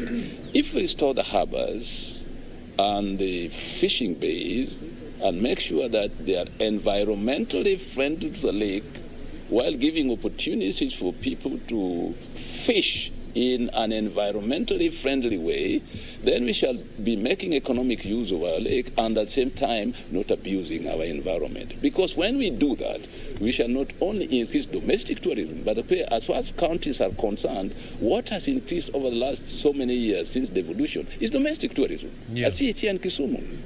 A lot of people, Kenyans, come to Kisumu for meetings, for conferences, for leisure, and it was us, the county government, to make the county more habitable, more inviting to our guests. That's why we are involved in modernization and improvement of Kisumu as a city, because you don't know that city when people come, the garbage is all over the place, things are smelling. Obviously, that's not very good. In our own African homes, our mothers made our homes very clean, even if they're made of mud. But my God, even when we went there in the morning, the floor was cleaned, water was sprinkled on the floor, the tablecloths were to the table. You knew that you were in a place that you were feeling at home. Right. I think that's our challenge in Kenya. Let us make Kenya a nation where people can feel at home. Your Excellency, in a minute or two, talk about citizen responsibility and what level of collaboration you intend to have from the residents of Kisumu when it comes to combating COVID-19 and re-energizing the economy of that area.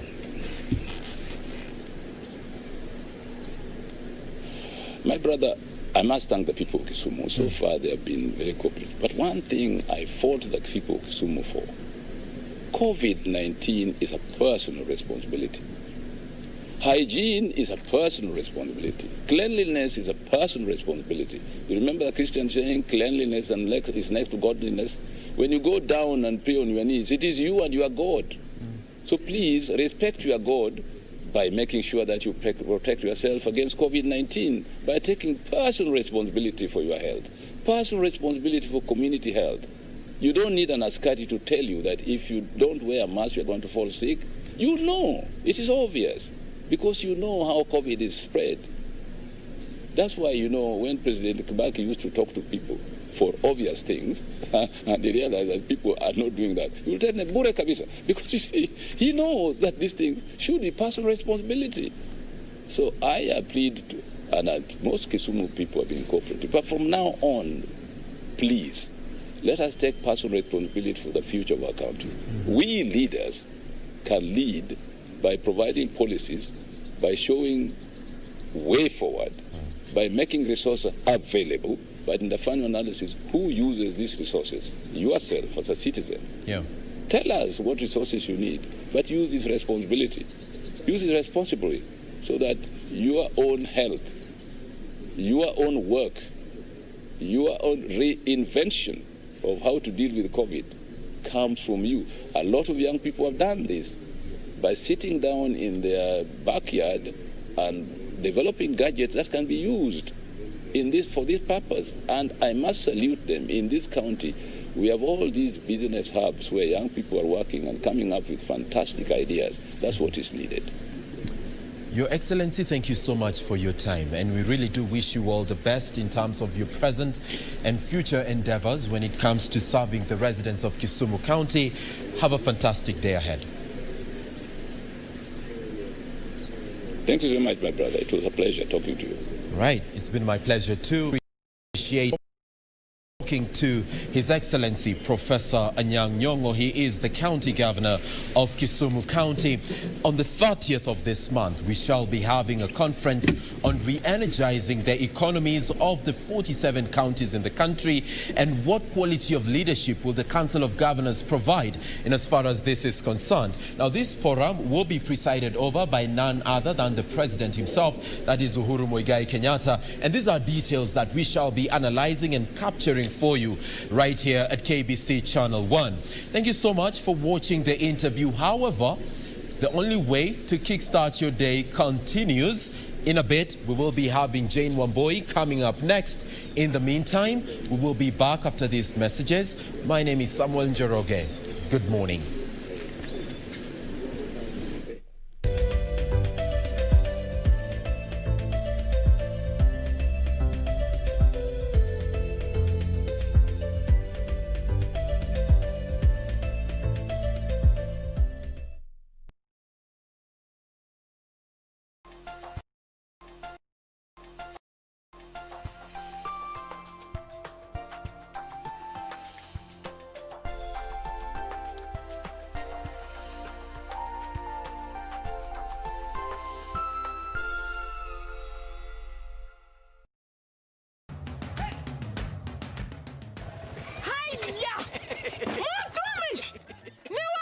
Ni mimi. Ulitoa pikipiki? Mlitani sitaomoka. Ni yako. Hii nduthi ni yangu. Niliwahi pale Quickbit. Quickbit? Quickbit imekuja kusaidia wananchi kama sisi. Nilinunua 399 shillings. Juu nilikuwa the lowest unique bidder. 399 shillings. Quickbit shilingi moja unaweza nunua pizza. Shilingi mbili unaweza nunua microwave. Shilingi tano unaweza nunua hata gari. So tupeleke huko hata mtu aendi huko. Jiunga na Quickbit ni rahisi. Enda kwenye M-Pesa, bonyeza paybill kisha weka business number 4032353. Kwenye account weka kodi ya bidhaa unayotaka na bidi yako ya chini zaidi. Kwa mfano TV 16. Kisha weka shilingi 20 tu kama idadi yako.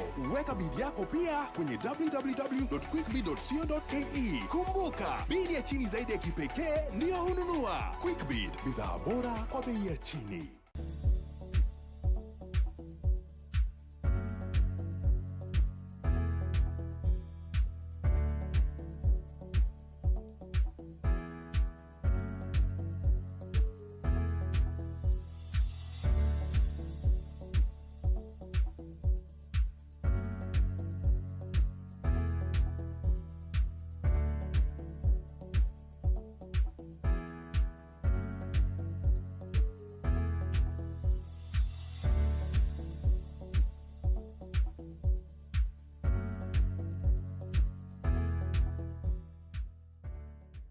Ini lazima utamark kwa kalenda ya mamasta majima bazenga. She's so expensive, okay. Niweke kwa inamba buda boss tuma kitu na tumepia na ya kutoa. Time already, it's time already. Line already, it's time already. Make I tell you waiting up for a bullet. Anytime it is your body, body, yeah. Back it up right away, yeah, right away. Gang, rada chafu nikishikaga, hizo chafu bana shika shash, pale bedroom kila siku bash, hii ni lynch ndakikomba.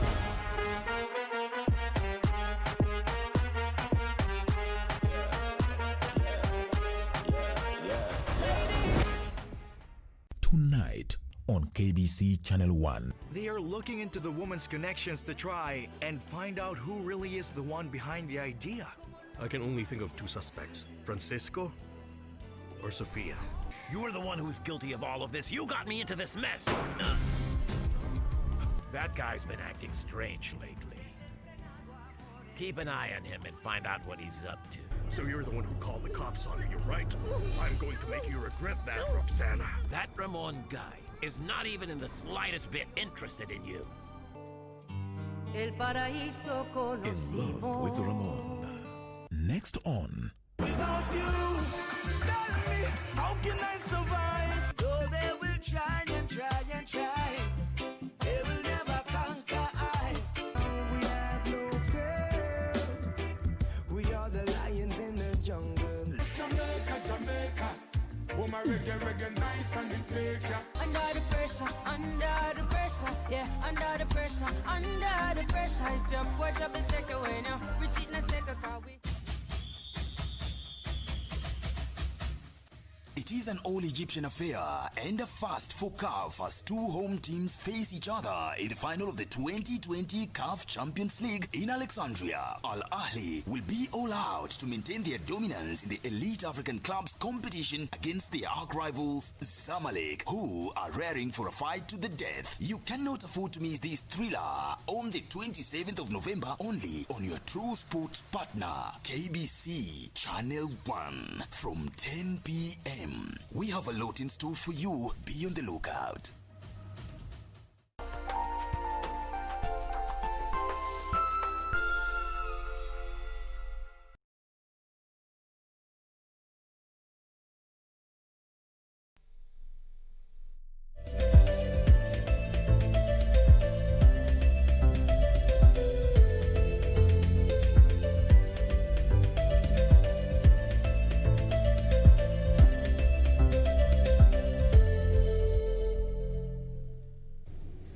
Good morning. Thank you for staying with us this far. My name is Jane Mamboy. We now continue with today's program, matters concerning our health and more so looking at our hearts. So many times you get to hear people with heart complications, but they only get to know of them a little too late. But what can be done to be able to just make sure that preventative measures are more effective as opposed to wait for curative measures? And how do you even tell that you could actually be having a particular heart disease as opposed to another that you thought you may be having? Those are all the questions that we are looking to answer this morning, all of that concerning our hearts. And to help us with this particular conversation this morning, we have with us Dr. Mohsen Gabala, who is a consultant cardiologist as well as the chair of the cardiology department at Mpisha Hospital. Karibu sana daktari. Oh, thank you very much, Jane. Thank you for making time to be with us this morning. Thank you. Now remember, you can also be part of this conversation using the hashtag Good Morning Kenya on Twitter. Our official station handle ever remains at KBC Channel 1. My handle is at Jane Mamboy, and the hashtag once more is Good Morning Kenya. Now let's just get straight into it. When we talk about heart disease, so many times we have our own opinions of what heart disease could be, but from your point of expertise, maybe you could help us understand, when you talk about heart disease, what really does it mean and what does it entail? Right. Well, heart is the most important organ in the body. It has a working pattern 24/7, and when the heart fails to accomplish the work of pumping the blood to the whole body, yes, because of one reason or another, it starts to give symptoms. Those symptoms initially can be very little, can be passed through unnoticed, but there are some signs that the doctors will find on the patient. Yes. So sometimes initially it is difficult for the patient himself, but there are symptoms that indicate that something is wrong with the heart. Okay. So when we talk about heart disease, it's mostly anything that affects the proper functioning of the heart. Exactly. It could be small, it could be big, but as long as it affects the proper functioning, it is a heart disease. That's correct. All right. Now, from your expertise and from your interaction with your patients, as you go about your duties, what would you say have been the most common heart diseases and issues that you come across? Well, the most important or the most dramatic thing that can happen with the heart is acute heart attack, which comes with a chest pain. So the problem, it starts with high cholesterol, high blood pressure, diabetes, or other risk factors for heart disease. and then this will progress until it becomes there's a narrowing in the coronary arteries. So the heart needs a lot of blood to work and to pump all the time, 60 beats per minute. When there is narrowing of the coronary arteries, so the heart muscle goes into cramp and it causes chest pain, which is in the middle of the chest, can go up to the neck, back to the back, or to the left arm, or even to the right arm. So this disease, which is acute heart attack, or we call it acute coronary syndrome, sometimes it's called the myocardial infarction.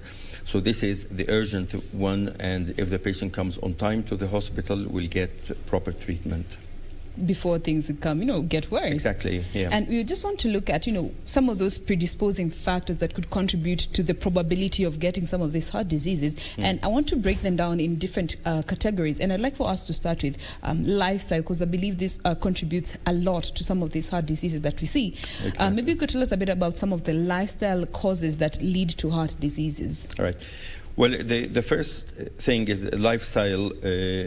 Some of us are very active, and others, they do like a little bit sedentary life, so they don't do a lot of exercise. Yes. So the heart actually, and the heart and the blood vessel feels better when we move, when we do exercise. So we get the heart rate up and then down again.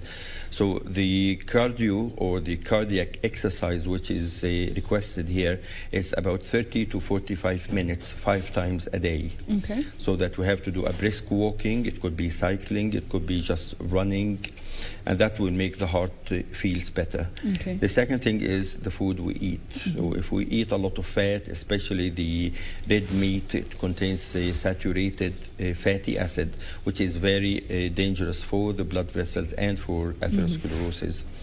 Then comes to the pathological type or the disease type. Patient with diabetes, they have more tendency to develop heart problem, heart attack, and atherosclerosis. Is it just diabetes or also other pre-existing conditions? Hypertension, smoking, and those who consume a large amount of alcohol.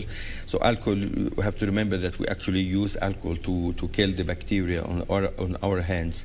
So the alcohol will increase in the blood. It will affect the heart muscle. So it is poisonous to the heart muscles, and it can, once the heart muscles die or get killed by the alcohol, it does not regenerate, it doesn't come back again. Wow. And that will cause heart failure. So it's a very common. So the food we eat and all the other recreation drugs, like even cocaine. I had a few patients at 17 years old and coming with acute heart attack after taking cocaine and the drugs. Substance abuse is also one of those issues. Exactly, yeah. Now, looking at genetics, what role do they play when it comes to heart disease, and how significant are they anyway? Right. Well, we know now that, and we have evidence that diabetes, for example, is genetic. So especially type 2 diabetes always goes in families, and even type 1 as well, which requires insulin. Yes. Atherosclerosis, heart disease in general, a lot of them are actually transmitted from generation to generation within the same family. So there is a strong correlation between genes and transmission of heart genes or heart disease from the parent to the family. Okay. So if anyone have any member of the family, especially the first ranked member, died of heart attack at a young age, I would recommend that you will go and see a doctor just for a checkup and to look at the heart and to look at the heart function, that everything is working fine. Absolutely. And we'll be getting to how that whole process, the heart diagnostic process goes to when you come to determining heart diseases.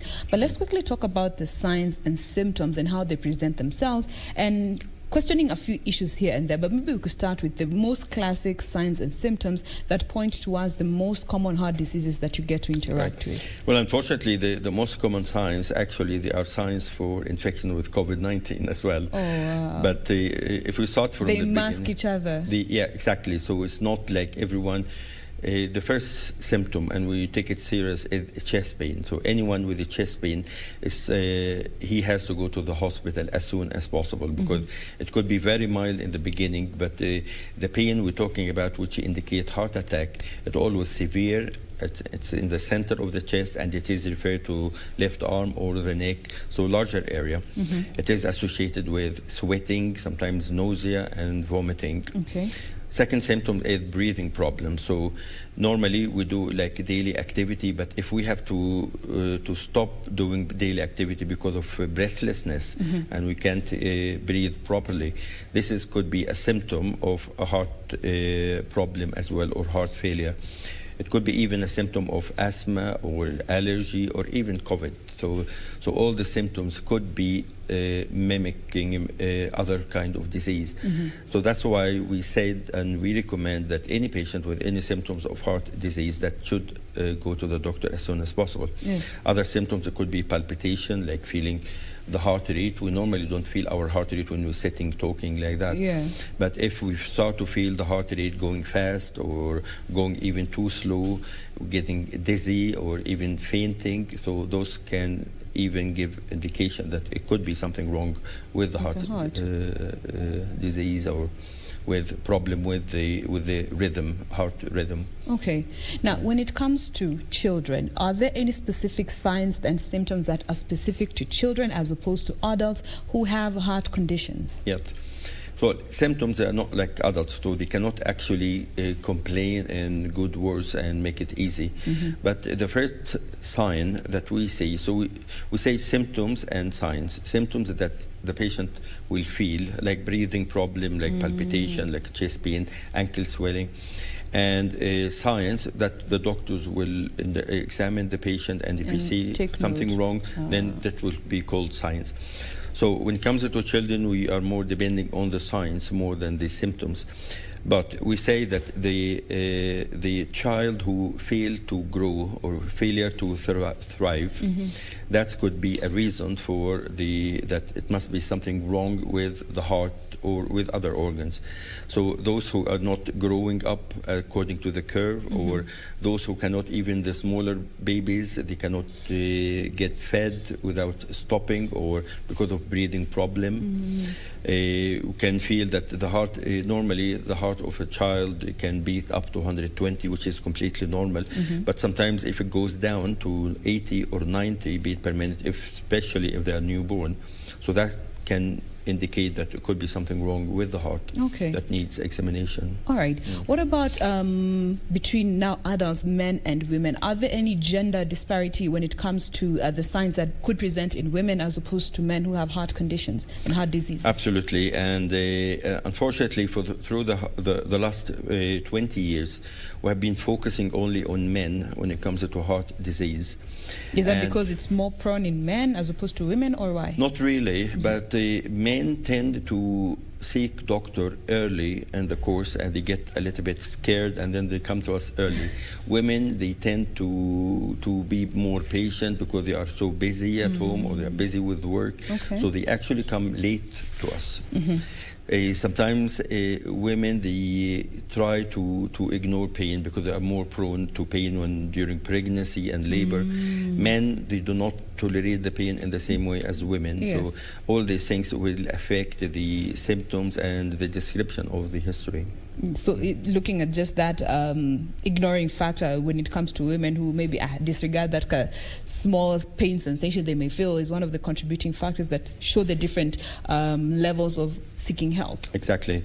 And if they come, as I said, if you have chest pain and you come early, you will get proper treatment and we can save the heart. But if you come late, we will lose part of the heart and it won't come back again. So women tend to have a little bit worse prognosis compared to men. Because as I said, men comes early in the symptoms. Once he got chest pain, so you get scared and then you go. It's very easy. And even the family bring him to the hospital early as possible. And women, at the moment, we start to study women a little bit more. Better in a way that we actually have an international trial which is called Women and Coronary Heart Disease. So it is only for women, and we look at different age and what are the symptoms, what the different kind of treatment, and what are the prognosis when we start the treatment as well. All right. Now, how do you go about diagnosing a heart disease? Right. So the first thing when you come to the doctor or to the casualty or whatever, We take ECG, that's the electric activity of the heart, which is normally transmitted to the chest. We put leads on the chest and we look at the waves coming from the heart, we analyze it, and we see if it is normal or abnormal. Then after that, if we want to look at the heart itself, we can start with the chest X-ray, can show if the heart is enlarged, and in that case, we have to, the patient has to come to a cardiologist. Then we do an echo, which is ultrasound scan. We look at the heart function, how it pump, and how it receive the blood. If it's the muscle of the heart is stiffer than normal. And then we put ECG for 24 hours. Sometimes we do stress test to see the heart condition during the rest and then after stress and during stress, what happened with the ECG. So all this will give us criteria or give us guidelines what is going on with the heart, if the heart able to adopt or to accomplish the work or not. All right. Now, when you're going about this diagnostic process, what would you say what have been some of the challenges that you have been encountering almost on a daily or when it comes to the patients that you interact with that have cardiac diseases? Right. Well, one of the things that a lot of those methods are actually very old-fashioned, like stress test. I don't use it very often at the moment. So stress test is a good method if we use it in the right way, but it had been around for more than 100 years, actually.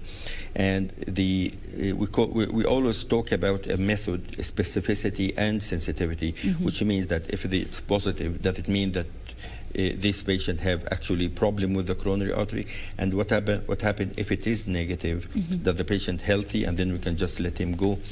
So at the moment and the last few years, it have been a tremendous trials, and now we have new technology like a CT scan. We can actually look at the different coronary arteries. We can inject dye from outside, and we look how the heart pump and how the heart muscle moving and even relaxing in different directions like X, Y, Z. So that gives us a little bit more understanding of the function of the heart, which is very complex. But with the new technology, I think we are able to cope with that, and we start to understand a lot of things which we didn't do before. Absolutely. Remember, we're having a conversation about heart diseases, and we welcome your questions, comments, anything really that you need clarification or better understanding when it comes to heart diseases. And before we take a break, there's one tweet here by Willie who's asking, are some of heart diseases reversible? Is there any heart disease that is reversible? Yes, and luckily there's a disease called alcohol cardiomyopathy. So those who are binge drinking or drink large amount of alcohol for some time, so the heart will affect the heart muscle, and some of the heart muscle will die.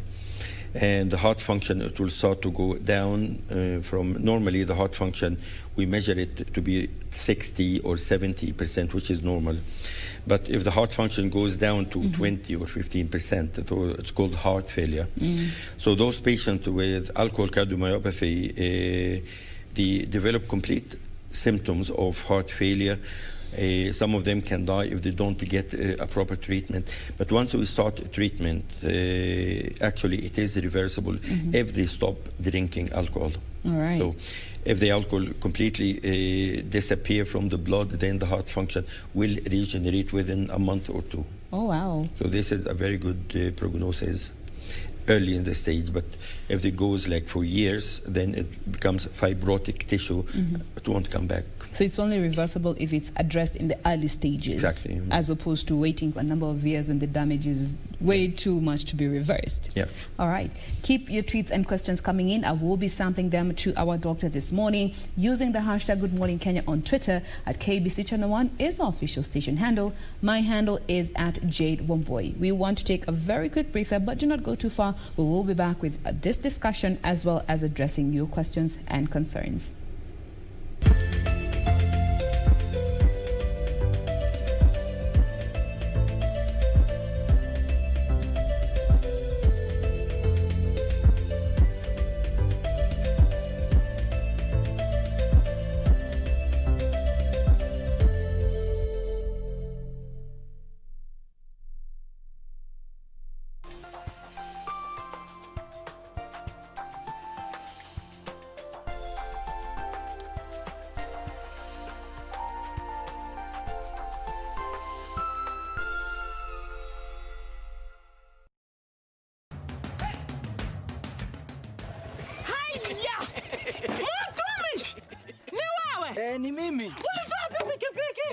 Mulitani sitaomoka. Ni yako. Hii nduthi ni yangu. Niliwahi pale Quickbit. Quickbit? Quickbit imekuja kusaidia wananchi kama sisi. Nilinunua 399 shillings juu nilikuwa the lowest unique bidder. 399 shillings. Quickbit shilingi moja unaweza nunua pizza. Shilingi mbili unaweza nunua micro. Shilingi tano unaweza nunua hata gari. So tupeleke huko hata mtu aende huko. Jiunga na Quickbit ni rahisi. Enda kwenye M-Pesa, bonyeza paybill kisha weka business number 4032353. Kwenye account weka kodi ya bidhaa unayotaka na bidi yako ya chini zaidi. Kwa mfano TV 16. Kisha weka shilingi 20 tu kama idadi yako.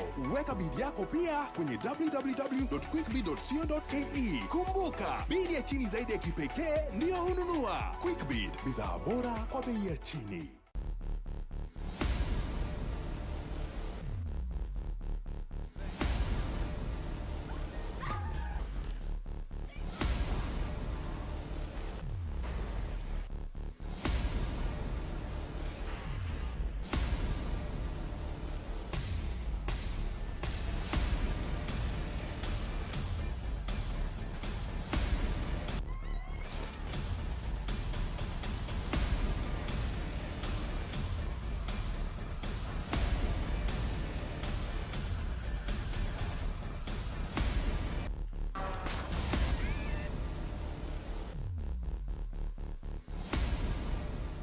Tonight on KBC Channel 1. You're fired. Get lost. What did I do wrong?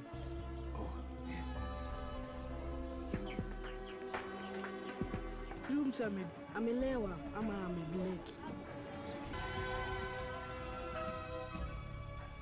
Benito, unless you want me to put you 6 feet under, I suggest you hide now. There is no way that the daughter of Rosendo Vasquez will be begging for affection. El paraíso In love with Ramon.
They showed their might in the inaugural FIBA African in Mali with the silverware.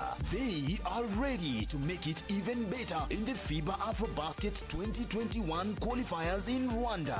Let's rally behind the Kenya Morans as they take on the opposition from Angola, Senegal and Mozambique from 25th to 27th of November on your true sports partner KBC Channel 1 in their quest for success. This is just the beginning. Save the dates for the best.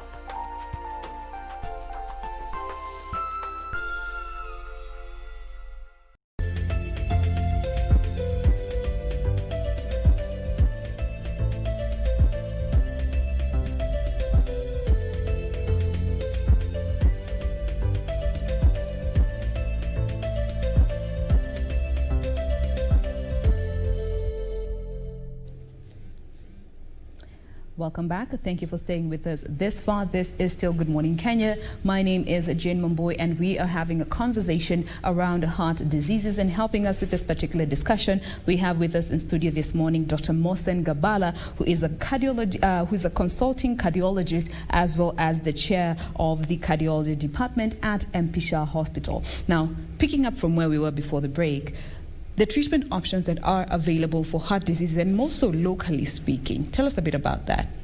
Well, the treatment, it depends, of course, on the cause. So the first part of the treatment is lifestyle modification. So most of the heart disease at the moment is not days, we tell them that they have to do a little bit more activity, regular activity like walking. They don't need to run marathon, but walking 5 times a week is enough. The food, the diet, if they have high blood pressure, that they will have to reduce the intake of sodium in the diet. And high cholesterol, we check the cholesterol and we give treatment accordingly. We improve the diabetes situation, and then we look at the specific area of the heart disease. So if it is a heart failure, so we have new drugs now which will improve and will strengthen the heart muscle to pump again as before. So we have a lot of new drugs like ACE inhibitor, which is ramipril or captopril. We have angiotensin converting enzyme receptor blocker. We have a very new drug which came the last couple of years, which is in Kenya, had the name Uperio. And this is one of the most important drugs because the studies show that actually those who take the drug, they reduce mortality by 25% for the patient with heart failure. And the most important is that we have to know what is the reason for that, if it is a blockage in the coronary arteries. So we do coronary angiogram, even in MPSHA, we do it on a daily basis, and we have absolutely no complication at the moment. So it is an easy procedure. It's not the same like in the old days that we have to prepare for a long time. No, it's very easy, and that will give us the idea if there's any blockage and if we need to open that blockage by balloon and then put a stent. Okay. It's called angioplasty. Now, we're looking at all these treatment options that are available. Do you always go for medication before surgery, or depending on each case as it comes? Well, surgery is the last resort, but if there is a narrowing in a very critical area, so we don't wait a lot for the for the medication to start to work. But for everybody who comes to surgery, it's not the end stage, because we have to give drugs even before and after surgery. So it's all together, and we have to do assessment for every individual separately.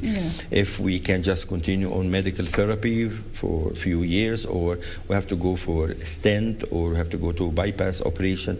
So it all depends on the situation and the anatomy of the heart and coronary arteries. And what is the life... my sanitizer. What is the life expectancy post receiving treatment for any heart disease? Well, it is different for men and women, because women, they tend to have more protection because of the hormones. So if we say that women during the childbearing period, which is between 17 up to 45, they are actually, compared to men, they are 10 years younger in protection compared to the men in the same age. So a woman 40 years old, she's equivalent to a man 30 years old. And that's because of the hormones that naturally there.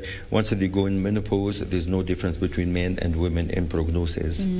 And this is in regards to the lifespan of the heart? Exactly. Okay. And any complication that might happen, that the heart will be strong enough to withstand all this problem with blockage, with myocardial infarction, with heart failure. But we say that if the patient have a stent or bypass to open the coronary arteries, yes, the problem is gone, but there will be treatment afterwards, like blood thinner. For those who get stent, they have to be on blood thinner at least a year in order to body to accept this metal stent that was put in the coronary arteries. For the bypass operation, they need as well to be on treatment, and I would say that the bypass will stand a little bit longer than the stent. But if the stent is done perfectly with a camera inside that we do in MPSHA, it will be equivalent to bypass. We have a lot of studies, because the question is very important actually, which is better, bypass or stent. And at the moment, there are few patients which is completely for bypass, and patient which is directly to the stent, and then the gray zone in between. And I think most of the study has shown that they are very equal and very close to each other. In terms of being effective. Exactly, yeah. All right. Now, as we draw this conversation to a close, maybe Your advice to our viewers this morning when it comes to adopting lifestyle changes that could go a long way in preventing some of these heart diseases that we acquire over the years. Of course, age being a factor, lifestyle issues, and most of the lifestyle issues being a factor that could put us at risk of getting these heart diseases. Well, I would recommend that lifestyle is very important for the Kenyan, because we have the hypertension is very common in Kenya, much more than any other country compared to Western Europe and the US. So to remove all the risk factors is very important, and for patients like adult and even elderly, it will be good to go to the doctor for a routine checkup, to have an ECG, to have things at baseline. When something goes wrong, at least we can compare both situations. So that's why we adopted in MPSHA now a new regime that we call it wellness package, that any patient or any person can come and get like full examination of the heart, so that we say that everything is fine, and at least give him some guidelines about lifestyle modification, about diet and exercise and so on. Absolutely. And how often would you recommend for one to be going for this assessment? Once every 3 or 4 years, so that if everything is fine. If there's any problem, of course, it will be decided by the doctor and the patient how often the control will happen. Absolutely. Thank you so much for that. We have been having a conversation revolving around heart disease, a condition that so many of us only get to know about when those symptoms start to show. And most of the time, it is usually a little too late to be able to receive the most effective and easiest form of medication. Thus, you have to go through the rigorous and, harsh treatment just to be able to contain the situation. So if you are able, you can go see your medical practitioner to just get an overall examination done to just make sure that your heart is in good condition. As you have heard, at least once every 3 to 4 years is what is recommended to be able to tell when there are those slight changes when it comes to the proper functioning of the heart. We have been speaking with Dr. Mohsen Gabala, who is a consulting cardiologist as well as the chair of cardiology department at MPSHA Hospital. Thank you so much for being with us this morning. We appreciate your time. Thank you.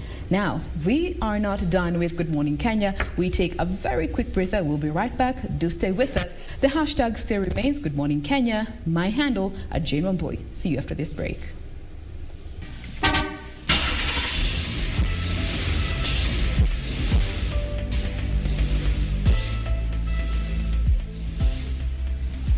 Now, time for our last link. You're still focusing on Mombasa Road in terms of traffic, trying to see how that specific route is doing. And how about we start from this is actually Maradaima as you head over to the city center. Now, I've explained to you time and over again, anytime we're looking at Mombasa Road actually is that there's heavy traffic on this specific route simply because of the obvious reasons. One, it is one of those busy roads. Two, there's still an ongoing installation of a footbridge around Mlolongo area. Then three, there's the famous expressway beginning all the way from Mlolongo as you head over to Mombasa Road to the other side of Wayaki, where that is all the way to James Gishuru. So clearly, that has been one of the reasons as to why there's normally heavy traffic, at least over the past few weeks on this specific route. And as of now, it looks like that it's just how it was. When we're beginning to look at how traffic was doing on this route, the first two links, if you can't remember, there was heavy traffic as you're leaving the areas of Syokimau, coming all the way to the city center, and that is why I had just tried to look at some good alternative routes, especially for our viewers coming from this specific route. Now, coming again all the way from Imara Daima, as you head over to the city center around this estate or this specific area, the kind of traffic around this route really unbearable, moving at a really slow pace. But then again, also it is the early morning hours, so also what you're seeing is basically what you'd expect to see, given the fact that on any road, either it's a major road or a sleep road, especially as you head over to the city center in this early morning hour, there's normally the kind of traffic, heavy kind of traffic, obviously because either people are heading to their businesses, their workstations, a number of activities as you head over to the CBD, and it is basically no different on this specific one. So look at the kind of traffic, especially around this area, moving at a really slow pace. This is actually around Imara Daima. So again, if you are coming from the areas of Syokimau, Athi River, Mlolongo, or even the outskirts of Nairobi, and you're coming to the city center, then clearly around this stretch or this area, you'll have to make do with that traffic there.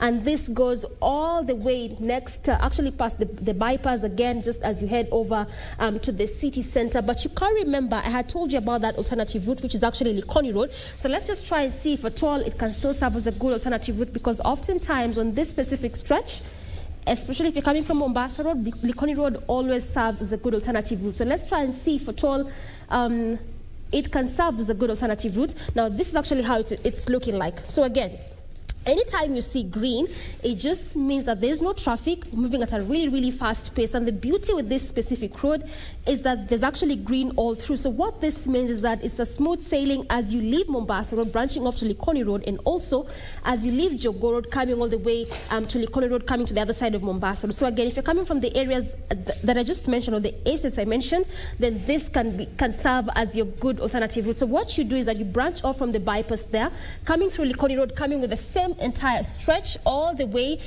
till the Likoni Enterprise roundabout, which is actually this specific roundabout. So yes, there's a bit of traffic around the roundabout, but at least a manageable kind of traffic. Then you branch off from that roundabout, joining to the other side of Enterprise Road, which will link you to Bunyala Road, coming again through Uhuru Highway, all the way to the city center. So that can serve as a good alternative route if at all you're coming from Mombasa Road, coming from the areas of Imara Daima, coming from the areas of Syokimau, Mlolongo, Athi River, Kitengela. You can use this as your alternative route. But if you're past the bypass, then you clearly have to make do with this traffic, which begins actually from the bypass, heading all the way still through Mombasa Road as you head over to the city center. And it looks like this traffic goes all the way till the Nyayo Stadium roundabout, given the fact that Mombasa Road begins from this specific roundabout, from the Nyayo Stadium roundabout. And this is actually how the roundabout looks like. Again, one of those busy roundabouts as it branches off to major roads, one of them being Langata Road from the other side, which is our focus this morning, Mombasa Road, as well as Lusaka Road on the other side, and also Uhuru Highway. So yes, around the roundabout, a bit of a traffic, but at least a manageable kind of traffic, especially on that stretch as you come all the way from Langata Road. But it looks like things are changing around the roundabout, and not so to the better, especially if you're coming from the other side of Lusaka. On that stretch, heavy kind of traffic, not moving at all, just at a standstill. And again, anytime you see the maroon, it just means that there's heavy kind of traffic, and it's not moving at all, just at a standstill. And that's how the situation looks like around that stretch as you branch off from the other side of Lusaka. But I mentioned this is one of those busy roundabouts, and I've just told you the reason as to why.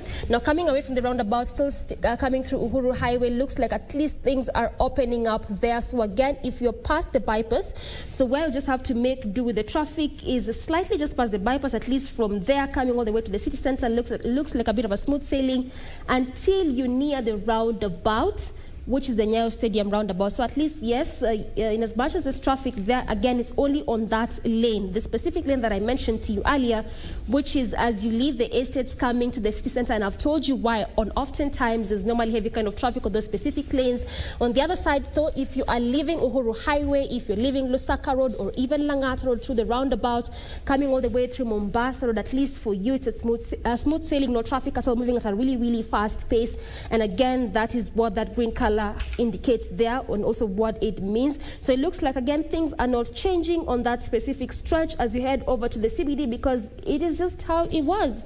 The same situation, heavy kind of traffic along Mombasa Road, and that's how it is looking like. So how about we look at another route before we just, finalize on traffic this Tuesday? And I want us to look at Lusaka Road just very briefly, and on that stretch that is again heading over to the roundabout. Also on that one, not that bus. So again, if you can remember, I told you this again on one of those routes that you can just branch off, serving as a good alternative route for you. So that's how it's looking like in terms of traffic. This Tuesday, we've just been trying to focus on what has been happening along Mombasa Road in terms of traffic, and that is where we wind up when it comes to Mombasa's traffic. But the show is not yet over, so stick around to find out what next.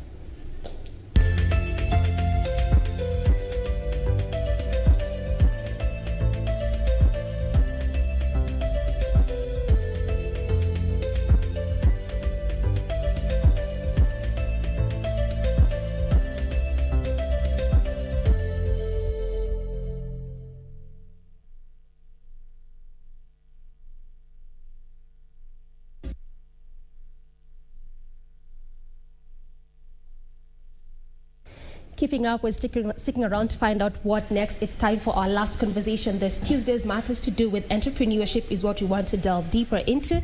And on set, I'm joined by two amazing guests. On my left, this is Simon Josiah, who is the campus director at Hult Prize in KU. And at the farthest end is a lady that is Karen Wairimu, who is the head of PR at Hult Prize, Kenyatta University. Thank you so much, lady and gent, for making time. Thank you so much, Doreen. It's a pleasure being here. All right. Now, before we get deeper into matters of entrepreneurship, at least for the benefit of our viewers to understand what you're talking about when you talk about Hult Prize, maybe you can start by explaining to us what is Hult all about and what is Hult Prize. Simon. Okay, so Hult Prize is a global innovation challenge set up by the Hult Prize Foundation in partnership with the United Nations Office for Partnerships. And what they do is that they're trying to transform how young people envision their possibilities as leaders of change in the world. And so how they do this is by issuing an annual challenge that is always focused on solving the United Nations Sustainable Development Goals. So this started in 2009, and from then we've seen 10 to 11 challenges coming in for the youth to try and solve. Okay, now when you talk about envisioning possibility, and I want you to come in, Karen, in regards to that, what exactly are we talking about when you talk about young people envisioning their possibilities in this life? When we look at young people, it all starts in the mind, how you envision your possibilities as a leader of change. Because if you don't think you can do something, you definitely will not be able to do it. So what we do is we inspire young people to envision themselves as leaders of change who can bring about change, the change that we need in the different sectors of their communities. Yeah. Wow. I like that part that you say it starts in the mind, which brings a whole different aspect, because all the time we don't really think that way, you know, that everything actually starts from the mind, which is a very beautiful kind of thinking. Now, when you talk about the change that you're bringing, and also Simon mentioned that it began in 2009, so let's talk about the gains made therein. Simon. Okay, so talking about the gains that we have made, okay, let me say with numerical values into it. Yeah. So right now the Hult Prize Challenge is getting traction in over 121 countries. In Africa alone, we're talking about 384 universities, and in Kenya we're talking about 64 universities, with Kenyatta University being one of them. If I could give an example of maybe a startup that came out of the Hult Prize Challenge, I could give the example of Bupas, which won the challenge in 2016. You know, they were trying to solve how they could increase the economic opportunities within the urban crowded spaces. And they went ahead with that, won the $1 million, and right now they're headquartered in Nairobi, doing ticketing for the SGR and also some flights. So it's all about helping and assisting, supporting startups. Yes. All right, so far at KU, how many startups have been assisted or supported, Karen? Okay. Sorry. We have had different startups. Okay. One of them is called Fix It, which uses e-waste to come up with STEM tools that different children can use, because there's so many people who are not in the STEM industry, and we're trying to encourage more and more young people to go into STEM. So we have set up that Fix It. They had won the on-campus program and had proceeded regionals and are currently being incubated at Chandaria Business Center. All right. Now, when you talk about the on-campus programs, because even while I was going through a bit of the website, there's a lot of on-campus programs, you know, that have just been mentioned. So what exactly does the on-campus program entail? What is it all about, Simon? Okay, so the on-campus program is actually a 6-month program that happens entirely in the campus. So we recruit teams of 3 to 4 students. We emphasize on having an interdisciplinary teams. So having a person maybe from the doing bachelors in arts or bachelors in science, you know, that is the way in which we see there is a chance for innovation. So then these 3 to 4 people are then trained. You know, they can come into the on-campus program without having any particular business idea.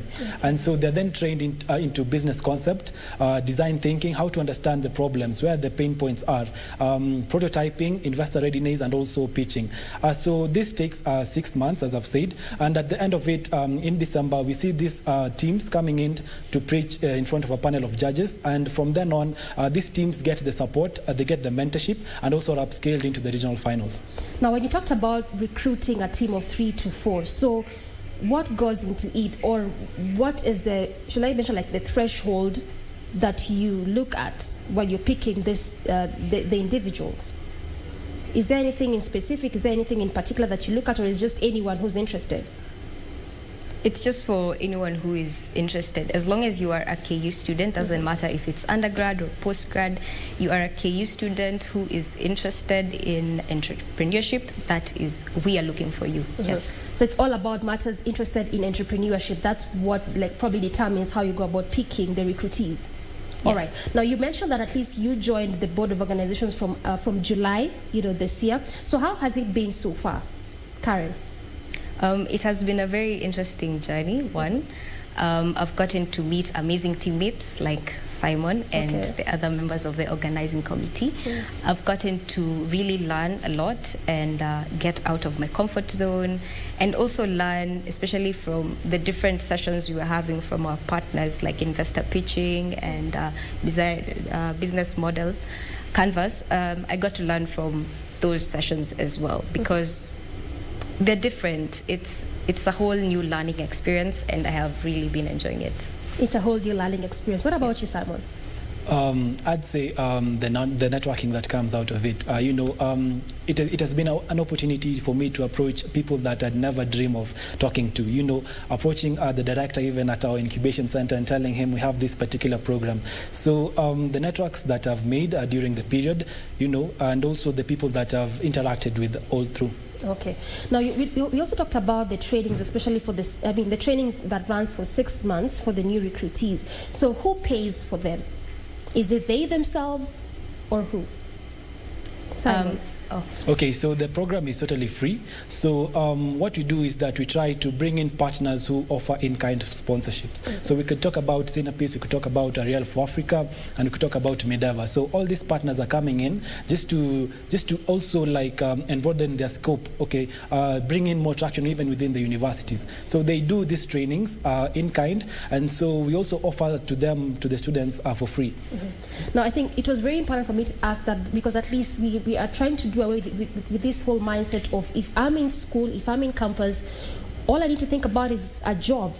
At least there's something more than just being in campus, leave campus, then get a job. You can actually get trainings to be taught how to be an entrepreneur and things like that, right? Yes. Okay. Now coming to you, Karen, let's talk about the theme of this year's Challenge 2020. What is it all about? The theme for this year is food for good. Food for good. Yes, it's about using food as a vehicle for change, because there's so many problems around food, and most people associate problems with food with starvation and people who are suffering from malnutrition. But the challenge about food is it encompasses more. It looks at food as the human experience, It looks at the different challenges facing food, from the supply chain, from production to accessibility to even nutrition, because so many people, yes, they do have access to foods, but it's not really nutritious foods. So we're looking to encompass those different challenges, and the questions we are asking here is, why do we eat the food we do? How is it produced? Who are the farmers? Is it plant-based? Is it animal-based? So those are some of the questions that our participants have been looking at in coming up with a solution for food. All right, fair enough. Now, there's one statement that I'm just looking at, which is saying that this year the Hult Prize returns to the root of the human experience food, and we are challenging youth to transform food from a necessity for survival into a vehicle of change and prosperity for humanity. When you talk about this, or even when I mentioned this statement, I think, Simon, maybe you can just break it down for us. When you say that we are looking at this as a vehicle of change and prosperity for humanity, not just as something for survival. I know that Karen has alluded to that a bit, but what exactly do we mean? Okay, so when we talk about transforming food into a vehicle for change, yes, we're talking about the magnitude of people who are going to bed hungry. So what we're asking the youth to do is to envision their solution impacting the lives of around 10 million people, each particular solution. And if we get, let me say in Kenyatta University, we have 160 teams thinking about how to impact 10 million people's lives. And the ripple effect created just by including everyone in to be part of the solution is what we're talking about when we're telling them to envision how they could transform food into a vehicle of change. Because once we see an idea of that nature from the foundation, thinking about 10 million people, then we believe that we can be able to make the impact. Wow. Fair enough. So it's all about, it's not just about the food itself that we think about, it's actually beyond that. Yes. All right. Now, when you talk about the ones that have projects per se, so again, is this still the, people that are on campus in KU, or it can be anyone from any university? Karen? It's for the on-campus program, we have people who are currently in KU. That is the requirement to be a student, whether it's undergrad or postgrad, as long as you're a student. But however, when you move on to the regionals, now that's when other people can come on board. So for the on-campus, it only means for the one specific to that campus. Yes. But as you move along, it can encompass any other different campuses. Yes. All right. Now, for the recruitee program, Simon mentioned that it could be anyone without, even if you don't have the business idea. What about for this specific project? Do you have to have an idea for you to apply or join? So it doesn't necessitate for you to have an idea. Okay. So as I've said, the training programs that are undertaken, we take them from scratch, how to think about the pain points that the people that you're solving for are facing. Once we take them through that, then it opens their mind into thinking about the problems that are in the societies that we live in. And from then on, they could now come up into with a solution rather. And so, we also encourage those ones with projects to come in, because even through the same trainings, they're able to refine their ideas. And we have seen situations of teams changing their ideas just because they got a different aspect into the challenge that they are trying to come up with a solution for. Okay, so that just makes me think, when you talk about the entrepreneurship, at least being taught in campuses, being trained in campuses as of now, do you feel like from your perspective as a person, it does away with the whole idea that universities are just there to teach us to get degrees and that's all? What is your thinking, Simon? Okay, for me, I think it's more of value addition to the academic program that I'm currently pursuing. So in my case, I'm pursuing a Bachelor of Science in Mechanical Engineering, and having the entrepreneurship coming in as value added into my program, it expands my thinking. Such programs like this are making me think of more than what I'm doing in class. It makes me think about how I could come up with, maybe how I could harness the resources that are within the society, just to make sure that the solutions which are facing the people that I know, the family that I have at home, and apply the skills that I'm learning from class. So with entrepreneurship, I see the skills that I'm learning from class going into the society and coming up with solutions for my fellow Kenyans. Okay, let me pick your mind at the same, Karen. Do you feel like at least now we're getting to a point where universities are teaching us more than just getting a degree? Yes, I do feel exactly the same way. The skills that we are learning here are more applicable in the outside world, because sometimes when you look at coursework, it's more theoretical and not really practical. But when you get to learn about entrepreneurship and actually implement it into a project, then that way you have skills, even if your idea doesn't go to the semi-final or doesn't move, but you however have the skills necessary to go on with your idea.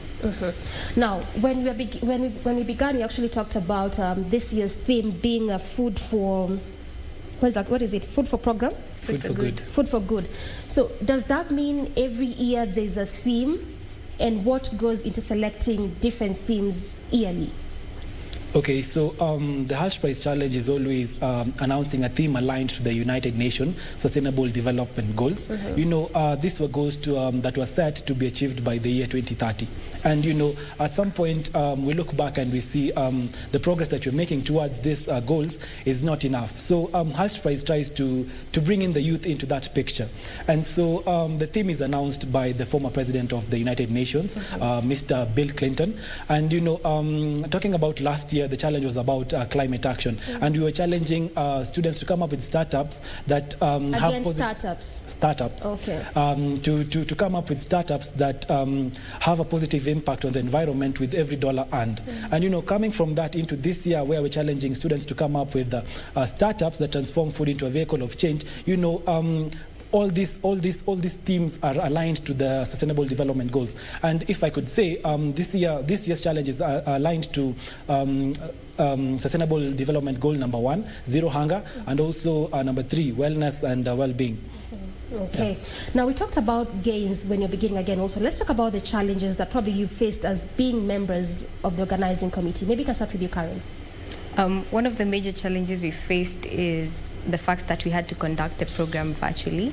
There's always that difference between a physical trainings and virtual trainings. So getting people on board with challenges of network, sometimes people are facing blackouts as well. That is one of the major challenges that we have faced. That is one of the major issues that you faced as being part of the organizing committee and spearheading, the entire program forward. Yes. What about you, Simon? Again, also as being part of the organizing committee, what has been the major issue thus far?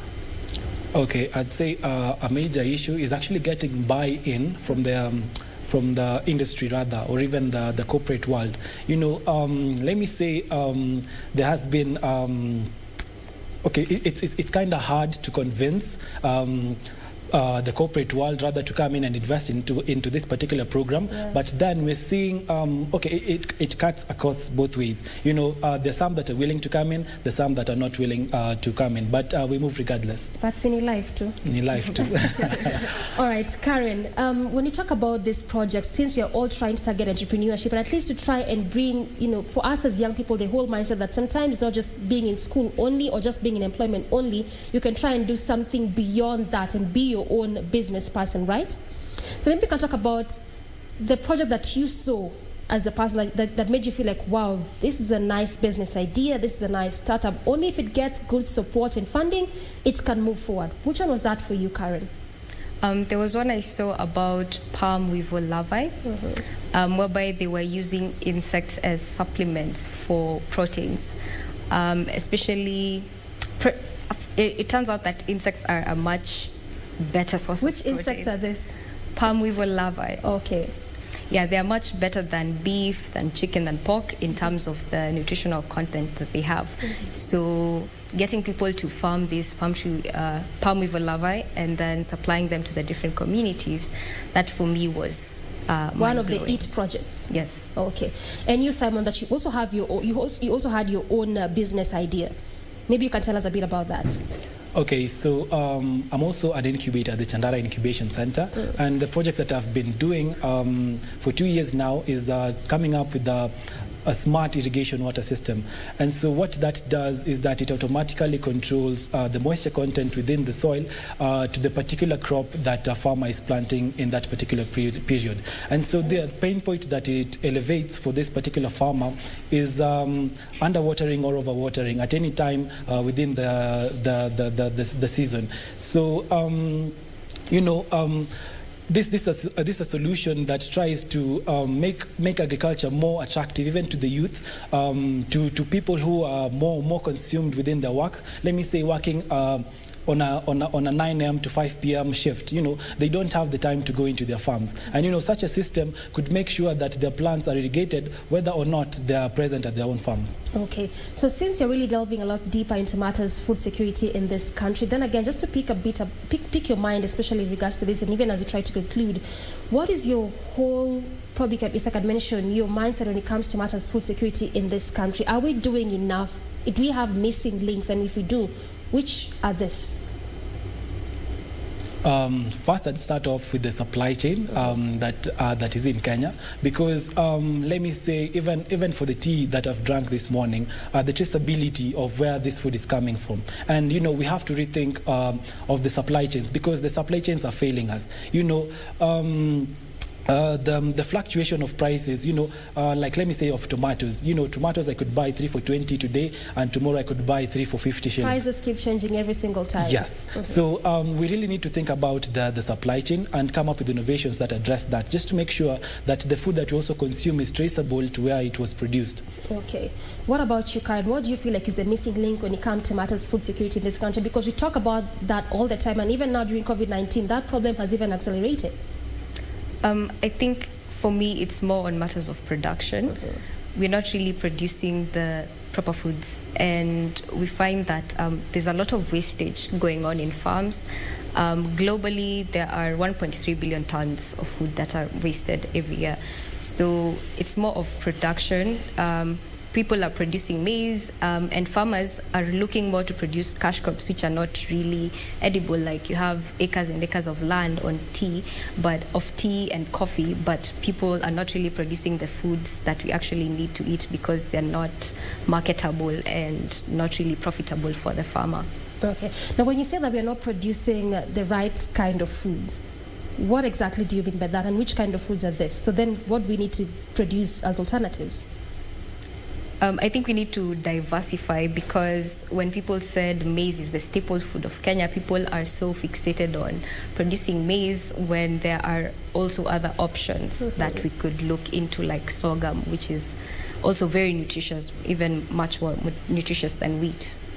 Okay, so what you mean is that we probably need to explore more. Yes. Okay, now let's talk about your project coming next week as you finalize. Okay, so we're planning our on-campus final to be held on 3rd December at the Chandaria Business Incubation Center at the main campus in Kenyatta University.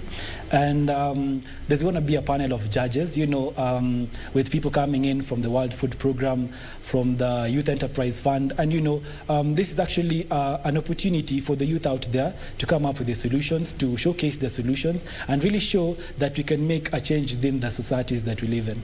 Wow. I like that, an opportunity for you to showcase and make a change. Do you agree with that, Karen, as you finish? Yes, I definitely do. You definitely do. All right, thank you so much, lady and gent, for making time. That was Simon Josiah, who's the campus director at Hult Prize at the center there, at the farthest end. That is Karen Wairimu, head of PR at Hult Prize KU. Asante sana. Thank you so much, Thank you for having us. All right, so that's how we end the show this Tuesday. Many thanks for making time. Join us again tomorrow for another edition of Good Morning Kenya from me. And on behalf of the entire team that made the show a success, we again say thank you so much for watching. My name is Dorina Range. Till tomorrow, good morning.